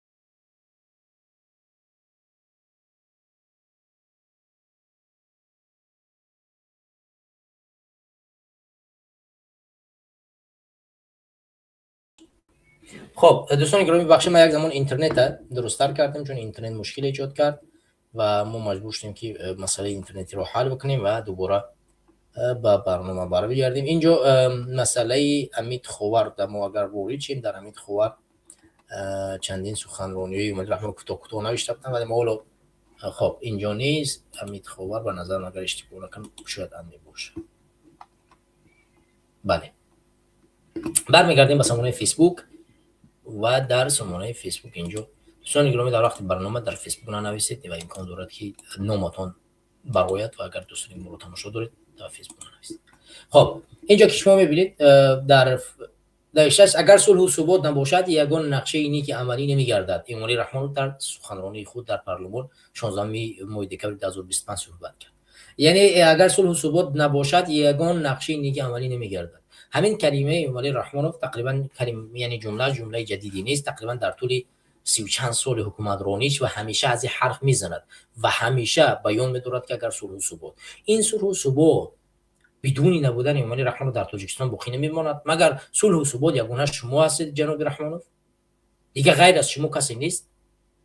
هر کس میتونه شما یک انتخابات آرام رو آزاد رو برگزار بکنید، یک نفر دیگه بیاد پرزیدنت شود تمام بره اون میشه صلح و ثبات ادامه پیدا میکنه. چرا باید انتخابات و دروغگویی‌های شما چور کند ادامه بیابد؟ زمانی در سخنرانی شکر فکر نکنم در دقیقه 15 است بیان داشت که یک از نقطه‌های مهمی که در سال 2025 انجام داده شد برای تاجیکستان نقشه اساسی که ما توانستیم انتخابات پارلمانی بگذرونیم، یک انتخابات پر از دروغ. نمیشه که یک انتخابات آزاد رو میگذروندید. شما گفتید که انتخابات شفاف است و در حالی که در پارلمان همه از اعضای حزب خلقی دموکراتی است. انتخاب شفاف همین است. مگر اگر شما یک انتخابات شفاف پارلمانی میگذروندید و یک انتخابات شفاف کوتاه مدتی پرزیدنتی میگذروندید و پرزیدنت پارلمان تغییر پیدا میکرد، هیچ گونه جنگ و یعنی بی‌ثباتی در مابین نمی اومد و شما باعث جنگ آینده تاجیکستان خواهید شد. در گذشته باعث جنگ بودید و امروز هم باعث جنگ آینده میشید. دوم نقطه، از ماه سپتامبر سال 2026 معاش کارمندان ساحه معماری 25 زیاد میشود. امالی رحمانوف ما بسیار خوشحال هستیم. 25% نه، باید 50% یا 100% باید زیاد شود. باید یک آموزگار نه کمتر از 400-500 دلار با امروزه معاش 500 دلار کمی کم باید بگیرد. 5000 تومان کمی کم باید یک معلم 5000 تومان معاش بگیرد که او با فرزند بتواند درس بدهد، غیر از مکتب کار دیگری کرده نتواند، نرود باغداری کند، نرود تلبندگی کند، نرود تاکسیرانی کند. باید بتواند با اون 5000 هم کار کند هم فکری آزاد داشته باشد. معلم با 25% که شما برو میکنه چی است؟ خوشحالیم که همین رو انجام دادید، ولی علاوه بر این باید یک معلم نه کمتر از 5000 تومان و امروزه معاشی که داده می شود باید داده شود به یک معلم. تو خانواده یک معلم فشار نیارد به اون معلمی که معلم رود با مجبوری در اینجا اونجا کار کنه. در شهر دوشنبه مرکز بین المللی نوروز تأسیس داده شود. این یعنی چی؟ نوروز مگر به مردم چی میدهد؟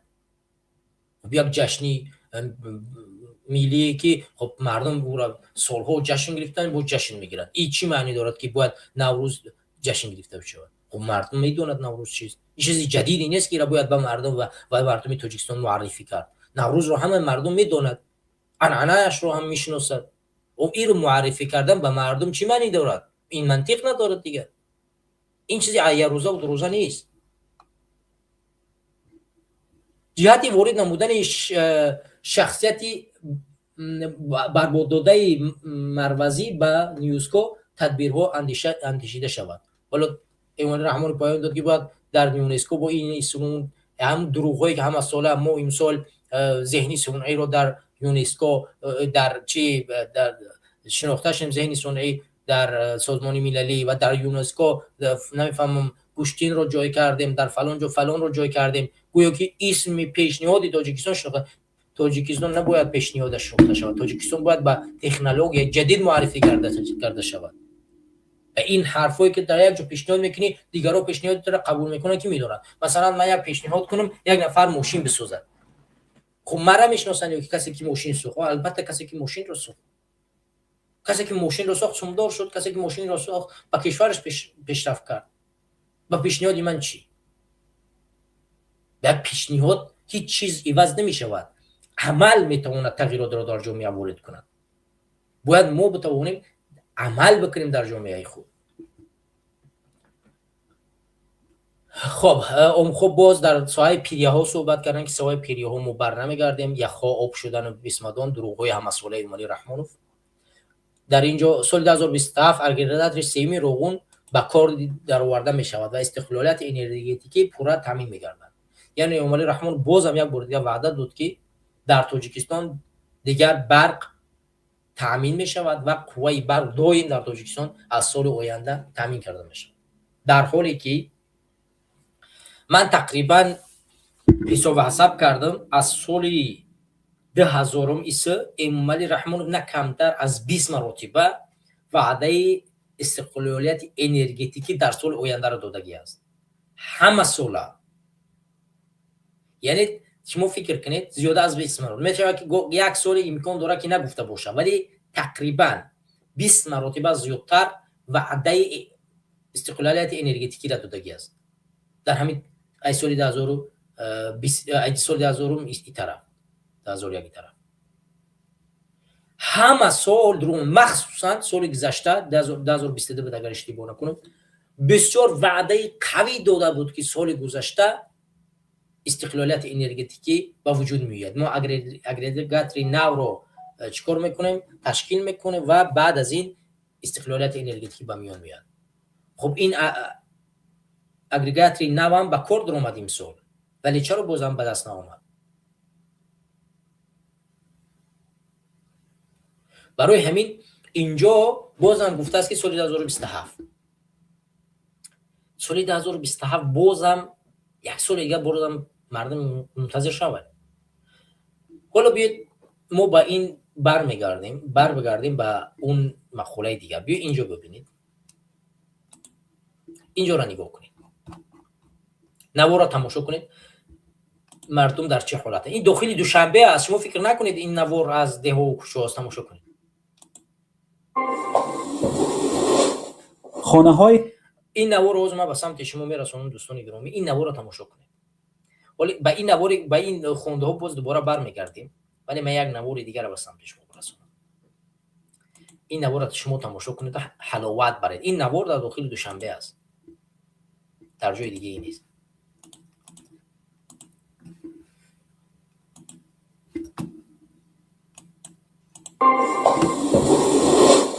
خانه های سرد و دستگاه های گرمه‌دهی بدون گرمه در روزهای اول زمستان. این صحنه بعضی از بلند آشانه های دوشنبه است که ساکنانش از درست کار نکردن شبکه های گرمه‌دهی شکایت دارند.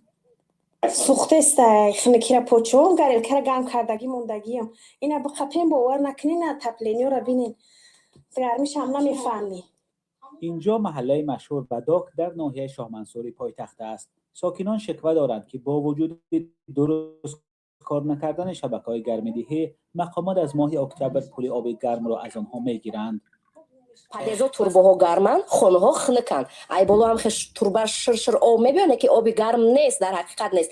Не ки вақте ки пули об мебиёранд, гармидиҳӣ талаб мекунанд. Ҳамира ҳисоб мекунанд. Ай мо талаб мекунанд вақте ки дар хона оби гарм нест. ҳамира мо чӣ хел пардохт кунем? بخشش دوستان اینترنت به نظر وضعیتش بزرگ است یا اینکه نوار بزرگ است؟ رودکی 86 زندگانی میکنیم. خیابون رودکی خونه 86. من امروز علاقه زمستون سر شده است و باتری ما تماما گرم نمیشویم. بازور شیرگرم. انا بر این طرف نگاه کنید ما فقط انا خیلی پیچکا مونده خواب میرویم. در دوشنبه 2 مرکز برق و گرم‌دهی فعال که زیر نظارت شرکت برق تاجیک کار میکنند. سخنگوی این شرکت میگوید که در کار این مرکزهای یگان مشکلی نیست. از جانب مرکزهای برق و گرم‌دهی شهر دوشنبه 1 و 2 گوییم در حالت کاری است، در حالت مقرری است. یگان مشکلات در این باره نیست جهت انتقال گرمی به اهالی. مسئولیت رسانیدن آب گرم از مرکزهای برق و گرم‌دهی تا بیناهای استقامتی را شبکه‌های گرم‌دهی دوشنبه به عهده دارد. در شبکه‌های گرم‌دهی دوشنبه حاضر نشدند که در نزد دوربین صحبت کنند، اما یک نماینده این اداره در صحبتی بدون میکروفون گفت آنها همان مقدار آب گرمی را که از مرکزهای برق و گرم‌دهی می‌گیرند تا به ساکنان می‌رسانند. با گفته همصحبت ما در این اداره نرسیدن گرمی در بعضی از منزل‌های ساکنان دوشنبه از چند عامل وابستگی دارد، از جمله از اینکه قبورهای همان بنا مشکل دارند و یا اینکه در منزل ساکنان چه مشکلی هست. با گفته این همصحبت ما باید در هر یک شکایت علاوه بررسی شده و در جایش حل کرده شود. خود مقامات نیز کمبود گرمی را در خانه‌های مردم در پایتخت رد نمی‌کنند. آژانس نظارت در ساحه انرژتیک تاجیکستان ماه نوامبر بعد سنجش اعلام کرد که تامین خانه‌های ساکنان با گرمی در شهر دوشنبه به قدر ضروری نیست. با اطلاع آژانس در اکثر محله‌های ناحیه‌های اسماعیل سامانی و شاه منصور دوشنبه معیارهای مقرر شده گرمی رعایت نمی‌گردد. موسم گرم‌دهی در شهر دوشنبه آخر ماه اکتبر شروع شد. مقامات و هم متخصصان تامین ساکنان بلند آشانه‌ها را با گرمی یک راه صرفه نیروی برق می‌دانند، ولی مسئله اینجاست که مردم فعلا هم از نارسایی برق رنج می‌کشند و هم از کمبود گرمی. دوستان گرامی این نواری بود که از رادیو آزادی به سمت شما رساندیم. شما دیدید که در تاجیکستان امروز گرمکنی در عموم در کشور ما یعنی در پایتخت وجود ندارد و علاوه بر همه در تمام مناطق تاجیکستان امروز برق لیمیت دارد، یعنی مردم با برق تامین کرده نشدند، مردم با برق تامین در عموم نیستند. من چند روز پیش با یکی از تاجرها صحبت داشتم. اون نفر گفت که ما نمیتوانیم در یگان ساحه، نه مثلا من امروز میخوام در فلان شرکت باز کنم، من نمیتونم این شرکت رو باز کنم. چرا؟ چون ما با برق تامین نیستیم. من چگونه شرکت باز کنم در حالی که من میدونم که با برق ها همین شرکت های من کار نکرده شدن، اصلا کار نکرده شدن، چون برق ندارن. یگان لینیه مخصوصی برای تجاری وجود ندارد که ما تاجرها بتوانیم یعنی برق رو دائم استفاده بریم حد امکان همین ساعتایی که ما کار میکنیم. در ساعتی که برق هست ما کار نمیکنیم. وقتی که اینا بعد از شام برق میتین، ما تجارت ما روزانه است، ما دیگه در خانه مزمان، یعنی کاملا تجارت های ما امروز بسته است چون لیمیت برق وجود دارد. پس چگونه می شود انتظار داشت که امام رحمان حرفاش با حرفای دیگرش درست است؟ بیاید دوام مقاله امام رحمان رو میخونیم. این رو بازم به این نوار برمیگردیم، به این نوار نیو با همین پیجی که ما این حال هستیم به این پیج برمیگردیم، چون در این پیج اول صحبت های امام رحمان وجود دارد. به اینها شاید کمی نظر بکنیم، ولی بیاید بازم دوام رو از فیسبوک ببینیم چندی مدت، بعد برمیگردیم به صحبت های امام رحمان. خب خلق تاجیک از ازل خلق شهرساز و معماری بود. یعنی چی؟ ما از اول خلق شهرساز معماری بودیم. حالا چی هستیم؟ اگر باشیم کو همون برقی که بسازیمش، کو همون ساختمان های دسترسی که بهاری بدهیم. امروز فقط همون دامودهای خود دامود عروسای خود ساخته شدن ساختمان ها را، فقط همونا اجازت دارن. یک اولاد شما اجازه داره ساختمان بسازید، ساختمان بفروشید. کی میتواند امروز کدوم مهاجر میتواند امروز در پایتخت خانه بخرد؟ کی میتواند از همین ساختمان های بلند آشیانه در این منطقه و اون منطقه خانه بخرد؟ و شما معمارساز، شما کو همون معمارسازی؟ خیلی معمارسازه که با آب گرم تامین نمیشود، میگه اون ساختمان ها مشکل دارد. خب معمارساز نمیتواند در یک سطح در صفت بالا یک خانه رو بسازد که با آب گرم و تمام چیز تامین کرده باشد. این خیلی معمارسازی است. و خدا شرم است این دروغ را نگوید دیگه. یک طوری بگید که خود دیگه مردم شرم نکند. ما در خلق تاجیک در معماری بدنی اونها که بدن ما شکی نداریم، ولی عین حال این خرافات، این دروغ ها را نزنید دیگه. بعد عیب است. خب سال 2027 اگریگات سیوم نو روغون با کار در آورده می شود و استقلالیت انرژی پورا تامین می گردد. باز همون دروغی شخداری که ده باشید می زند. تا سال 2027 با نصب حساب کنی های بین بیلینگ محدودیت های باب پورا از بین برده می شود. با گفته خودش اگر همون حساب کنک‌های جدیدی که میزنن کاملا از بین برداشته می شود. باز فوند عدالت قرض‌ها تأسیس داده شود. این فوند عدالت قرض‌ها منظورش چی است؟ الان خودش میتونه. بیاید بریم چندی از سخنرانی‌هاش گوش کنیم. چندی از سخنرانی‌هاش گوش میکنیم و سپس ان شاء الله کوشش میکنیم که خب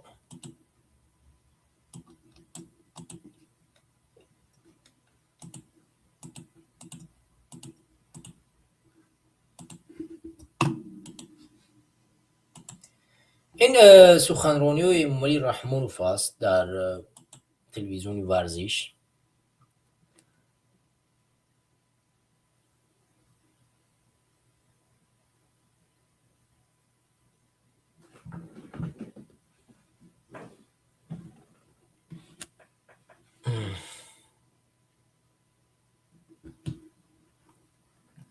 یا ما اینجا از دقیقه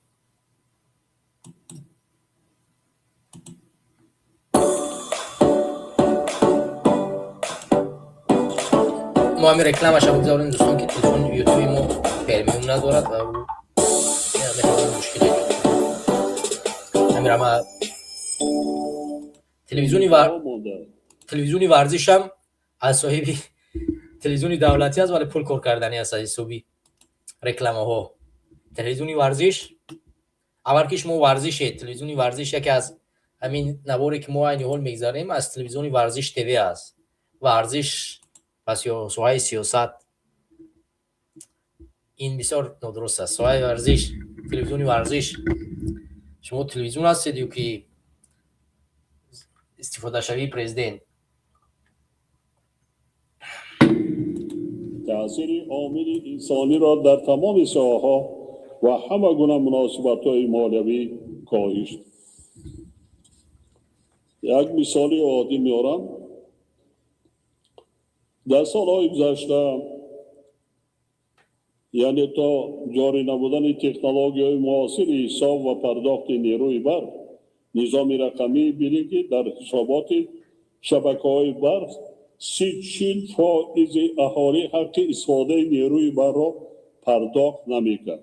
یعنی که موافق معلومات برق تاجیک گویا اهالی پول برق را نمی‌دریافت. بعد از جاری شدن نظام نوی بینگی 100% اهالی همچون پورا پرداخت کننده حق استفاده نیروی برق به حساب گرفته میشه.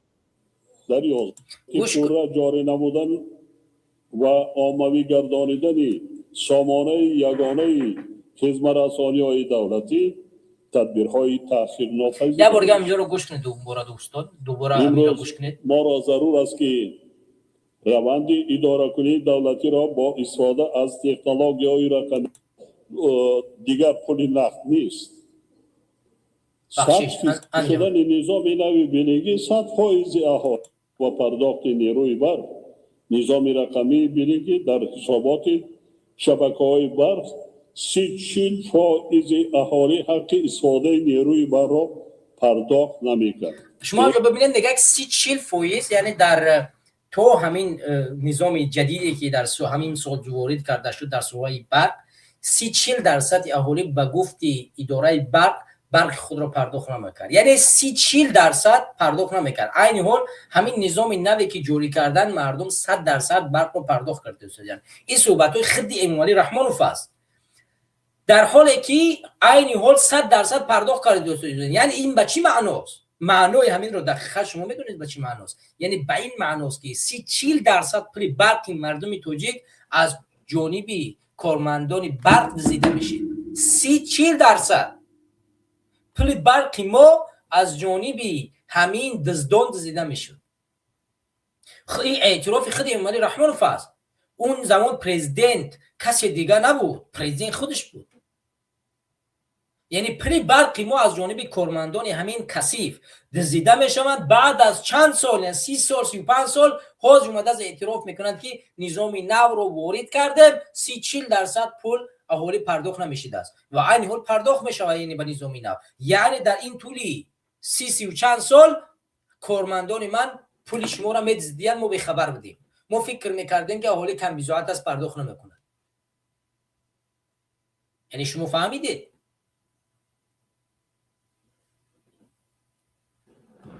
دومش رو گوش کنید. اینه که موافق معلومات برق تاجیک گویا اهالی پول برق را نمی‌دزدند. بعد از جاری شدن نظام نوی بینگی 100% اهالی همچون پوره پرداخت کننده حق استفاده نیروی برق به حساب گرفته می شود در 11 ماه. یعنی وقتی که ما غیر نقدی گذراندیم و دیگر پول نقد نیست، 100% کار در دیگر طرف. این رقم ها گواهی میدهد که قبلا تحت تاثیر عامل‌های انسانی یا سوءاستفاده از منصب از طرف بعضی کارمندان ساحه پرداخت‌ها پوره به حساب گرفته نمی‌شدند و تلفات بی‌اساس نیروی برق به طور صنعی به ذمه اهالی و دیگر گروه‌های استفاده برندگان نیروی برق گذرانده می‌شد. حتی خودش اهالی و ماشین‌های آبکش خودش به همین چیز اقرار میکند به همین کار شده که بله از جانب کارمندان. ولی چرا نسبت همین کارمندان پرونده جنایی باز کردن نمی‌شود؟ چرا باید اداره برق پاسخگوی چنین یک مشکلات نباشد؟ کی پاسخگوی چنین یک مشکلاتی است که امروز شما معین کرده اینقدر پول برق از جانب همین کارمندان دزدیده می‌شده است؟ پاسخگو کی است؟ کسی رو به جوابگری کشیده شما؟ به حرف زدن، به دروغ گفتن نمی‌شود که پیشرفت. کی رو نسبتش پرونده جنایی باز کرده؟ خودتون اعتراف میکنید ولی نسبت کسی پرونده جنایی باز کرده نمیشه. این ننگ است. شما کجا را نگه دارید؟ شما که خود رو رئیس جمهور میشمرید، وقتی که با خبر هستید، میدونید از همین نظام، میدونید که نمی فرسوده شده است، اینجا دزدی و غارتگری وجود دارد. در همین نظامی که شما وارد کردید 30-40% از مبلغی که می اومده است دزدیده میشده است. شما میفهمید، یعنی با خبر شدید چگونه با جوابگری، چگونه پرونده باز نمیکنید، چگونه شما با جوابگری نمیکشید کارمندان رو، کارمندای صاحب برق رو. پول رو از اهالی جمع آوری میکردن و پول مبلغ رو سوء استفاده کرده صنعی بر رو با اهالی و ماشین های آبکش بار میکردن، یعنی قرضدار میکردن. این تلفات تنها در شهر دوشنبه در نتیجه جاری نبودن این نظام رقمی بینگی در 11 ماه سال روان تلفات 13% را تشکیل کرد که نسبت به همین دوره سال 2024 7 بندی فائزی کم میباشد. در ماه اکتبر سال جاری سطح تلفات در شهر دوشنبه تا 5.1% از 15.1% اکتبر سال 24 یعنی 10 بندی فائزی کم کرده شد. تلفات نیروی برق در کشور در 11 ماه سال جاری 3 میلیارد کیلووات ساعت را تشکیل کرده. نسبت به همین دوره سال گذشته 500 میلیون کیلووات ساعت کم شده است. در این مدت بیش از 100,000 مشتریانی نو، یعنی مشتریانی که در یگان جا نبودن، همین کسان 34 سال بر را استفاده میکردن، حق برق را پولی برق نمیسپردن. بقای گرفته شده به نظام انرژتیکی 1.5 میلیارد سومانی مبلغ زیاد وارد گردیده 11 ماه. 1.5 میلیارد. این فقط حالا در 5 شهر نایاب، شهرهای کلان. تلفات در شهر دوشنبه در 11 ماه سال جاری از 20 به 13% و در ماه اکتبر تا 5% کم شده است. در یک شهر باختر 7,000 مشتریان استعمال کنندگان برق 34 سال توانستند وی کردند. در شهر کلاب از این زیادتر 10,000.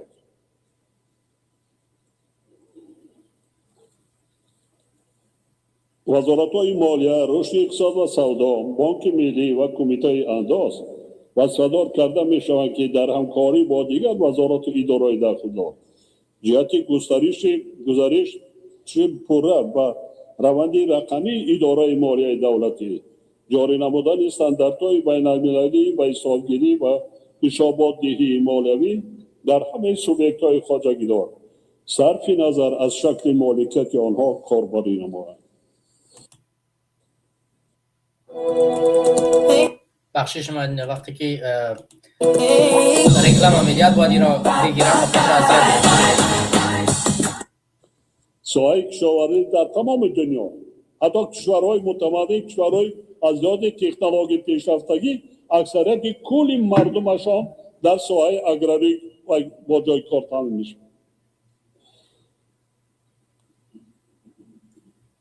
ما اینا باید فراموش نکنیم.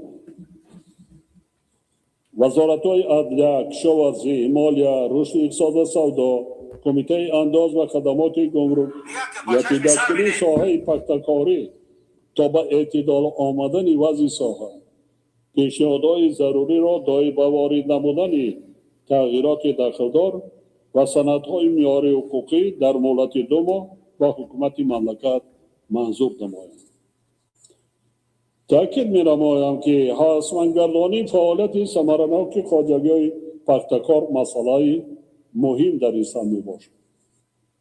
وکیلان محترم، برای بهتر نمودن وضع راه و شاهراهای ماشینگر و به کشور ترانزیتی تبدیل دادن تاجیکستان، حالا تطبیق 16 لایحه سرمایه من رفتم تاجیک‌ها را کردم. میلیارد خراجات کرده ایستادن، هزارها مؤسسه تعلیمی بنیاد کردن. حالا صدها مؤسسه تا مکتبی بنیاد کرده ایستادن.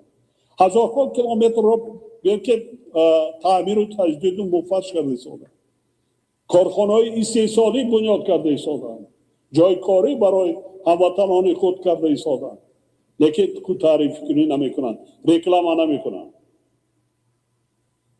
وزیرای محترم ما کجایی که پرزیدنت برای آیاقیب کامیرا دا توغرو میشوند برای پرزیدنت. اینا محاسبات ببینید نمیکنن. دیدید یگان جدا یگان کس وای کرد، انا میرم ما کردم، انا میرم وای کردم، کرده است؟ نه. دیدید نانگونام سوخه؟ دیدید هیچی میدیدن. خودشناسی ملی، وطن دوستی، وطن پرستی انا امیر است. با گفت خودش وزیر کبیرش تنقید میکند، باز وزیر کبیرش شرسک میزنن. در کجا شما این چیز رو دیدید؟ هم تنقیدت میکنن هم قرصک میزنن. و جای اینکه بگو که نه رئیس جمهور شما دروغ میگوید، من کار میکنم، پورانه میکنم، خدمت میکنم، برعکس بونه ما هم پورا میگم، هم قرصک میزنم. این دروغگویی و افسانه بازی و اسپکتاکل یک جامعه اینمی است که چگونه برای اسپکتاکل ایجاد میکنن، بازی میکنن، همچون یک اکتور میان میگه بله اینا من تو اکتور دیگه، تو تا تیجت همچون یک اکتور بازی کردی، همچون سیاستمدار، همچون یک خدمتگزار مردم نیستی. بعد من تو میگم تو قرصک میزنی، بله راست گفتی من اینجا به کار ششتم معاش گرفته شدم، من اسمم وزیره وگرنه من یک خرم اینجا. یعنی با این سطح کنون.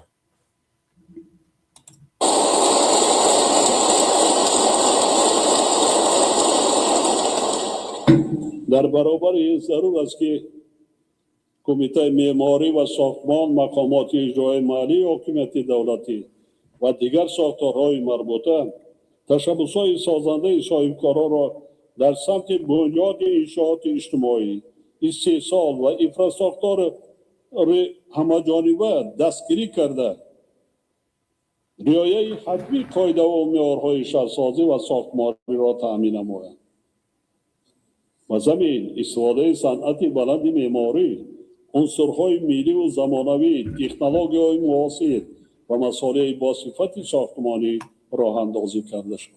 هر یک انشاءات و بنایی که ما بنیاد میکنیم برای یک روز و دو روز نیست. طرز بنیاد کنه که 100 ساله ها با این ملت و با این مردم خدمت رساند. بک صبور و فیج هم وقتشونی سیمای دهات و شهر و نایه نماینده بک صبور و فیج وقتشونی ساختمان نمیسازد. احتیاط کن. بک صبور یک ساختمان میسازد که ساختمانش هم 20 سال طول نمیکشن. عالما قبول پرسیدن، قبول کردن. محترم رئیس در اون زمان رئیس هم رئیس شورای عالی و پارلمان هم رهبر دولت رئیس وضعیت عالما بینیت وزمین است. با کار در برآمدن نمیتوانند چون که هر روز یک تاییشان برده کشته ایستادند. زندگی اویلویشان بعد بسیارش برآمده رفته ایستادند. معاش نیست، نفقه نیست، بازار هم نیست کو، لیکن مبلغی ندارند که نان خورند و زندگیشان را پیش برند. من در همون دوره دعوت کردم وزیر مالیه بانک ملی قومدین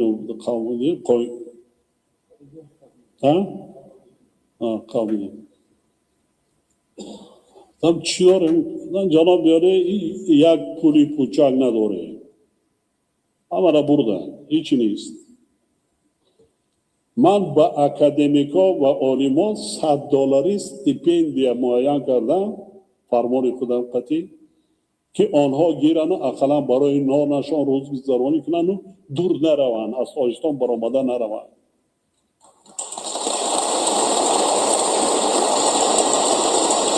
حالا همون استیپندیو با همین اکادمیکا و با همین دانشمندان با همین روزنامه‌نگاران در کجا است؟ آخه شما بزرگترین دانشمند اکادمیک که توجیک رو برده زندان کرد. ده‌ها دانشمند ما امروز در زندان است. شکرجان حکیموف پروفسور است، پروفسور علوم حقوق است، برده زندان کرده. یکی از مشهورترین نویسنده توجیک عبدالقادر رو برده زندان کرده. هزارها نویسنده، شاعر و بزرگ این کشور رو خانشین کرده، بیرون از کشور کرده. شما چگونه دروغ میگوید؟ این دروغ، این خاکپوشی به چشم مردم چگونه است با قرصک زنی از جانب همین دروغگو و چاپلوسو؟ این دروغ است، این راست نیست.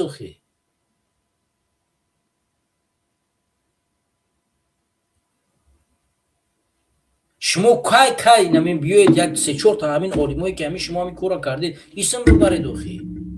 کدام عالما را شما همین گونه اسپیدین یا از جانب پرزیدنت جلو کردید، از جانب خودتون؟ در کجا همین رو نوشتید؟ این حرفا منطق ندارید، این حرفا دروغ است.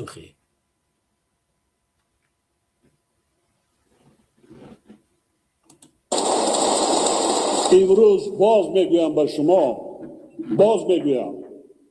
مسجدها را ساختیم. مسجدها امروز اگر جمع کنیم از همه آسیای مرکزی در مجموع تاجیکستان 2 برابر زیاد است. بس مسلمانی ما را هیچ کس نمیگیرد. مسلمانی ما از خودمان. انا که وقتی این آموختن، کسب آموختن، هنر آموختن، بلند برداشتن سطح معرفتی ملت تاجیکان است. خب در کجا دین مبین اسلام منع کرده است آموزش کسب رو؟ در کجا آموزش علم رو منع کرده است؟ در کجا همین کسانی که امروز ما از اونها افتخار میکنیم اولا خودشان دین رو آموختن و سپس علومی انسانی رو آموخته و تجرید کردن. در کجا شما دیدید که دین اسلام به سبب پسروی مردم شده باشد؟ ما بحث است برای ما امروزه مسجد ساختن. ما از هم مسجد زیاد داریم و باید دیگر درس‌های علم. خب این دین کجا علم رو منع کرده است؟ در کجا گفته است که یک دین گفته است که کسب نآموزید؟ برعکس در زمان حضرت عمر رضی الله عنه مردم رو از مسجد بیرون میکردن که برای از دم کسب و کارتان شوید. در اینجا به نماز خوندن توخه نمیشود پروردگار رزق شما را نمیدهد. این همجا نماز خوند دعای در کارت خیز رو از دم کار و کسب و کارت شو. آخه کسب در آموختن رزق روزی را پیدا کردن این جزئی دین اسلام است. اقرا خواندن علم جزئی از دین اسلام است. این حرفای شما میزنید اساس ندارد. این تحقیر به اسلام و مسلمانیت است، تحقیر به دین ما است.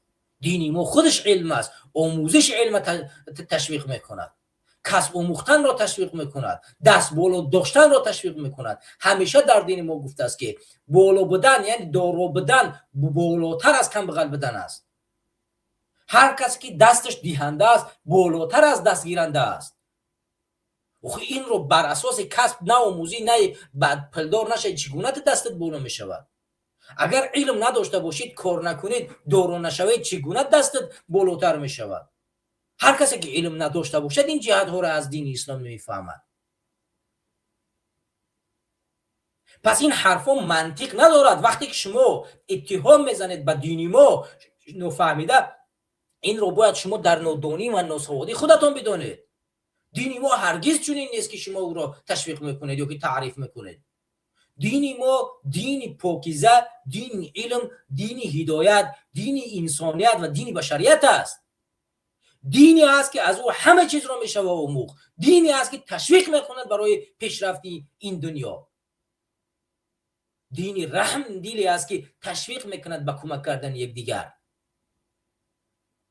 اگر دین ما دین علم و دانش نبود، وقتی که اسیرانی که در مدینه اومدن رسول خدا صلی الله علیه و سلم به اونها گفت که هر کسی که به 3-4 مسلمان تا 5 مسلمان علم به آموزد، نوشتن و خواندن رو به آموزد، از اسیریش نجات میتواند آزاد شود برود.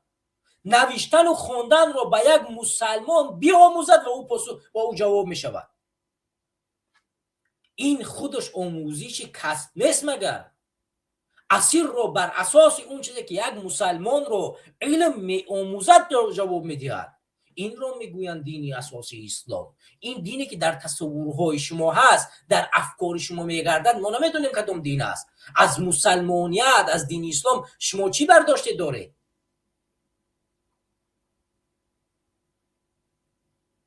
من به والله قسم نمیدونم که رحمانوف چی چیز را در نظر دارد با این حرفایی که میزند. منظورش از این دروغایی که میگوید چی است؟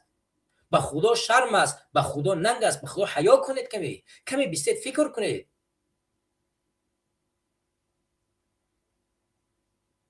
اینجا روی راست به دین ما تحقیر کرد، روی راست به دین ما اتهام زد، روی راست مردم ما را در مسلمانی بودنشان، در راست بودن دینشان، در تجریج یعنی تشویق کردن دین اسلام به علم و دانش را زیر سوال بود. خودش در اونجا نشسته، فرزندش در دست راستش و زاکرزادش بود در دست چپ، بود به رقص و کفکوبی در حرفای دروغ امام رحمانو میخزد. فکر میکنه که یگان کسی از همین اشخاصی که در اینجا نشسته است نداند که دین اسلام چیست، دین اسلام چگونه دین است. به خدا ننگ است برای هر کسی که همین حرفا را چیکار میکنه، تشویق میکنه. بیاید دوام حرفایش رو گوش کنید.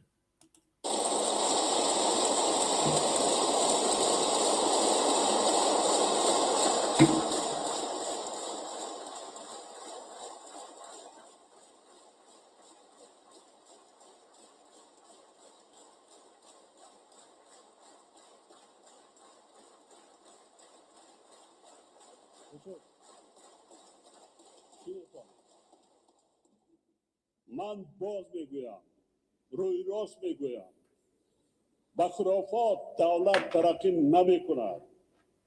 پایانتر ایستاده میگذارم.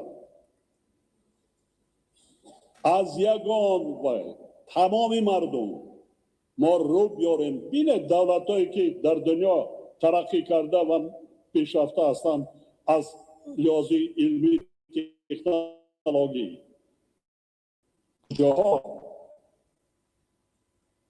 خب در همه ساحه، اما در کجا قرار داریم؟ 90% بازار ما امروز تمام زندگی ما از خارجه است.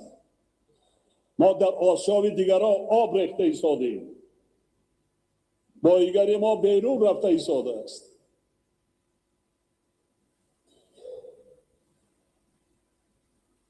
ابونه من تحلیلات دارم، دولت هایی که بعضا سبزوات ندارن، حتی آبی آشامیدنی ندارن، عقل پیشرفته، سواد، خب تکنولوژی اختراع کرده، بزرگترین دولت های دنیا از لحاظ اقتصادی، از لحاظ تکنولوژی محتاج به کسی نیست.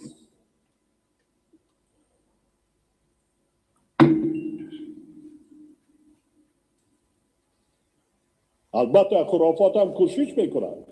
امروز بسر ما 4 بار نکرده ایستادند. کوشش میکنند که ایدئولوژی غرضا که خودشان را باد کنند. کجا میره به ایدئولوژی؟ کجا؟ کی رفته است؟ نشان تکنی؟ در خودی هر یک دهه، در هر یک ناحیه، هر شهر بینتون آیلایی که هنرمند هستند، آیلایی که دانشمند هستند، آیلایی که نفرهایی که صاحب کسب و هنر هستند چگونه زندگی دارند.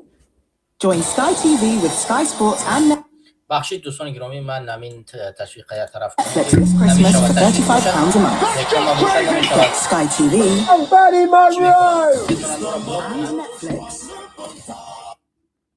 دوستان گرامی، ولی رحمانوف بسیار توهین میکنه، تحقیر میکنه نسبتی دین مبین اسلام او را همچنین خرافات معرفی میکند و میگوید که این دین یعنی از دیدگاه امام رحمانوف خرافات است و با خرافات پیشرفت نمیشود کرد و مسجدها زیاد است و مسلمانیت ما را کسی نمیگیرد و نباید با خرافات داده شد، نباید با کسی که برای ما ایدئولوژی جدیدی رو پیشنهاد میکند قبول کرد. منظورش از ایدئولوژی این دین مبین اسلام است، چون از دیدگاه فکری یعنی ایدئولوژی معنی ایدئولوژی برداشتن یک راه است، یک روش است، یک فکر است که او بسیار عمیق در ریشه دارد که مغز انسان رو تغییر میدهد و ایدئولوژی اسلام یعنی اسلام رو همچون ایدئولوژی، همچون یک فکر، همچون یک روش، همچون یک روند رو به مردم معرفی میکنند. بر اساس همین وقتی که ما میگن ایدئولوژی جدید، منظورش از ایدئولوژی این فکر اسلامی است که فکر اسلامی رو به شما چکار میکنن؟ جوری میکنن این خرافات است، این ظهور پرستی است. بر اساس همین رحمان در همینجا هر چی میتونه در مقابل اسلام چیکار میکند؟ پرزوری میکند، میگوید ضد دین اسلام حرف میزند و کار میکند که مردم این چیز رو چیکار نکنن؟ قبول نکنن و مردم از اسلام کنار بروند و تمام وزیر و کبیر و تمام فهمان کارمندان همین نهادها در همین جنیش هستند، تشویق میکنن، قرصک میزنن، میرقصن، میخزن و دیگه تمام رحمانوف عفو زد. در حالی که من همونطوری که در بالا گفتم دین مبین اسلام پاکیزه ترین دین است، هدایت ترین دین است، یعنی بشریت رو برای راستی هدایت میکند، به بشریت کسب میآموزد، به بشریت مجبور میکند که علم بیاموزد. ما ده نمونه مثالش رو در بالا زدیم، هزارها آیت رو میتواند درباره علم آورد در همین جا برای مردم پیشنهاد کرد. از جمله اولین حرفی که در قرآن آیه که نازل شد، اقرأ بسم ربک العظیم، این حرفا نشان دادی چی است؟ این آیه نشان دادی چی است؟ اولین آیه اقرأ بخوان. علاوه بر همین حدیث مشهوری وجود دارد که رسول خدا صلی الله علیه و سلم وقتی که اسیران مدینه را میخواست کار کند، آزاد کند، میگه هر کسی که میخواهد آزاد شود باید مسلمانی رو به نوشتن و خواندن چیکار کنه؟ تعلیم بدهد. اگر مسلمانی رو به نوشتن خواندن تعلیم دادی، کسب و مختی تر از اسیری نجات میوی. هزارها نمونه مثالش وجود دارد. برای همین یعنی وقتی که سلمان اومد از علم از دانش خود چیکار کرد در مدینه نشان داد که چگونه خندق بکنن، چگونه در مقابل کفار پیروز شوند. گفت سلمان از ما هست. چرا؟ چون سلمان دین داشت، سلمان اهل بیت است، سلمان دانش داشت، از دانش او استفاده کرد. برای همین دانش داشتن، علم داشتن، کسب داشتن و دست بالا بدن در دین اسلام بالاترین از هر چیز دیگه است. هیچ کسی نگفته است که دین اسلام خرافات است، مگر مالزی که بیشترین دولتی پیشرفته است امروز، مگر خرافات پرستی قضیه پیشرفته است، مگر دین اسلام با اونها که بر روش دین اسلام پیش میروند خرافات است در اونجا. مگر این حرفا منطق ندارد. دولت‌های عربی امروز امارات چگونه پیشرفت کرده است، قطر، کویت امروز به همین داشتن دین مبین اسلام چگونه پیشرفت کرده. یک معاش عربستان سعودی امروز چند سوم است؟ یک عربی امروز اماراتی معاشش چند سوم است؟ از دولت چقدر کمک میگیرد؟ اینها مگر به ایدئولوژی دینی مگر پیش نرفتن؟ اینا مگر مسلمان نیستن؟ اینا مگر دین اسلام را تجریح نمیکنن؟ امروز مگر در دولت‌های عربی مسجد فراوانتر از تاجیکستان مگر نیست؟ دین اسلام باعث پسروی نه، باعث پیشرفت مردم، باعث پیشکسب مردم، باعث پولدار شدن مردم میگردد. اگر مردم دین رو با تمام اون چیزی که وجود دارد بپذیرند و بفهمند. البته اگر این دینی را که شما امروز محدود کرده در تاجیکستان به مردم بدهید، مردم به خرافات میرسد. چون این دینی رو که شما در تاجیکستان محدود کردید، این همون دینی است که مردم فقط در دین صوفی پرستی و در دین اون راهی را میبینن که باید از دین فقط داخل مسجد، داخل یک نمیفهمم اخبار رفتن نشستن و فقط چیکار کردن دین رو در داخل همون مسجد خانه آموختن است. این دین این نیست. دین وسیع است. دین وسیع است که به بشریت کسب و کار میآموزد، بشریت راه و روش میآموزد، به بشریت علم نجوم میآموزد. مگر زمانی که در علم نجوم دین با مردم کسب آموخت، مگر جهان از اینها باخبر بود؟ همین پرورش انسان، ساختن انسان که دین اسلام در قرآن او را توضیح داده است، تعارف کرده است، به انسانیت، به بشریت کافی است. داخل انسان مثلا خود امروز علم طب میداند که فرزند چگونه به دنیا می آید، چگونه در وجود در رحم مادر به وجود می آید. دین اسلام 1400 سال پیش این علم را به مردم داد. چشم انسان که از روی چشم انسان امروز دوربین ها ساخته شده است، کامراها ساخته شده است. دین اسلام این رو کدام زمان به بشریت آموخته بود؟ خداوندی که موت را خلق کرده است تمام چیز را، این توانایی را در دست من و تو داده است که امروز ما از او استفاده ببریم و اون را اسلام برای ما آموخته است و فقط برای ما تشویق لازم است. مگر ابن سینا مسلمان نبود؟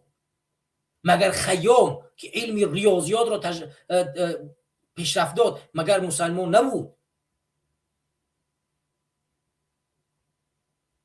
الخوارزمی مگر مسلمان نبود؟ هزارها عالمی را میدونیم معرفی میکنیم که با داشتن علم اسلام، با شناختن دین اسلام توانست جهان را به علم معرفی کند که اختراع علم در دست مسلمان بود که جهان تا امروز به اون در پی نمیبرد. تو عصر 19 تمام علم طب از جانب کتاب‌های ابن سینا آموخته میشد. امروز در جهان در تمام دانشگاه‌ها نیز علم او را می‌آموزند. او مسلمان بود. نمی‌شود اینجا خرافات گفت، نمی‌شود اینجا دین اسلام رو تحقیر کرد. ننگ بر هر کسی که رحمانوف رو گوش میکند، ننگ بر هر کسی که امروز او را چکار میکند میشنود و خاموشی را اختیار میکند. به خدا عیب است، به خدا شرم است. ما با بودن دین اسلام در تاجیکستان افتخار میکنیم، با پیشرفت دین اسلام در تاجیکستان افتخار میکنیم و امیدواریم که دین اسلام با اون اصالتی که با اون پررگی که وجود دارد مردم تاجیکستان را چکار میکنند؟ مستحکم میکند، در راه پیشرفت کمک میکند و آینده تاجیکستان با بودن دین اسلام گل شکوفان میشود. نمیشود عقیده رو، دین رو از مردم گرفت و بعد مردم رو ساخت. امکان ندارد و مردم مسلمان تاجیکستان به این کار پیشرفت نمیکنند. با 4 تا وزیر و کبیری که امروز از دین خارج کرده نمیشود پیشرفت کرد. همین گونه که بشار اسد بدبخت توانست ملت خود را با ظلم و ستم، با اونه که علی پرستی، یعنی خودش را میگفتن که مگر خدای وجود نداره نعوذ بالله مگر اشر و صد. همین کارمندان مقامات حفظ حقوق سوریه درون بشار اسد همین حرف رو در مقابل مخالفان حکومت میزدن و میکشتن اونا رو که فقط خدا بشار اسد است نعوذ بالله. و عاقبتش چی شد؟ و تو هم امام علی رحمانو با فرزندانت با همین سرنوشت روبرو خواهی شد. سرنوشتی که امروز خانواده بشار اسد روبرو شده ایستاده است. مطمئن باش. دوستان گرامی، برنامه خیلی طولانی است و ما اگر هر چی بریم رفتن میگیریم، حداقل 2 ساعت میشه در پخش مستقیم هستم و کوشش میکنیم که با در برنامه بعدی موضوع امام علی رحمانو و سخنرانی او رو نیز ادامه بدیم. اگر فرصت شد، اگر موضوع دیگری بسیار اومد پیش، شاید امکان داره که با پیش بمونیم، ولی به هر صورت کوشش میکنیم که برنامه رو طولانی نکنیم. ما وعده داده بودیم که برنامه از 1.5 ساعت طولانی تر نشود، ولی بازم این برنامه امروزه 2 ساعت طول کشید. از شما عذر میخواهیم و بابت اون که ما نتوانستیم 2 هفته با سبب‌های مسئولیت شخصی، یعنی بند بودن بنده، برنامه برگزار نشد. از شما عذر میپرسم و امیدوارم که در آینده ما بتوانیم برنامه رو در هر هفته در وقت مناسب برگزار کنیم تا شما بیننده برنامه ما باشید و کمک کنید. دوستان گرامی، 2 هفته برنامه رو برگزار نکردیم، کانال کمی در حالت بسیار خراب قرار داشت، پیشرفت نکرد و شما کوشش میکنیم که لایک کنید، پادلیسه بکنید، بیشتر کامنت بنویسید تا که برنامه بیشتر بیننده بگیرد، بیشتر مورد توجه مردم قرار بگیرد و ما کوشش میکنیم که هر هفته ان شاء الله در حضور شما قرار بگیریم و برنامه را پیش ببریم. شما را دیگر به خدا میسپارم، پروردگار و همه شما را در امان حفظ خودش نگه باشد. السلام علیکم و رحمت الله و برکاته.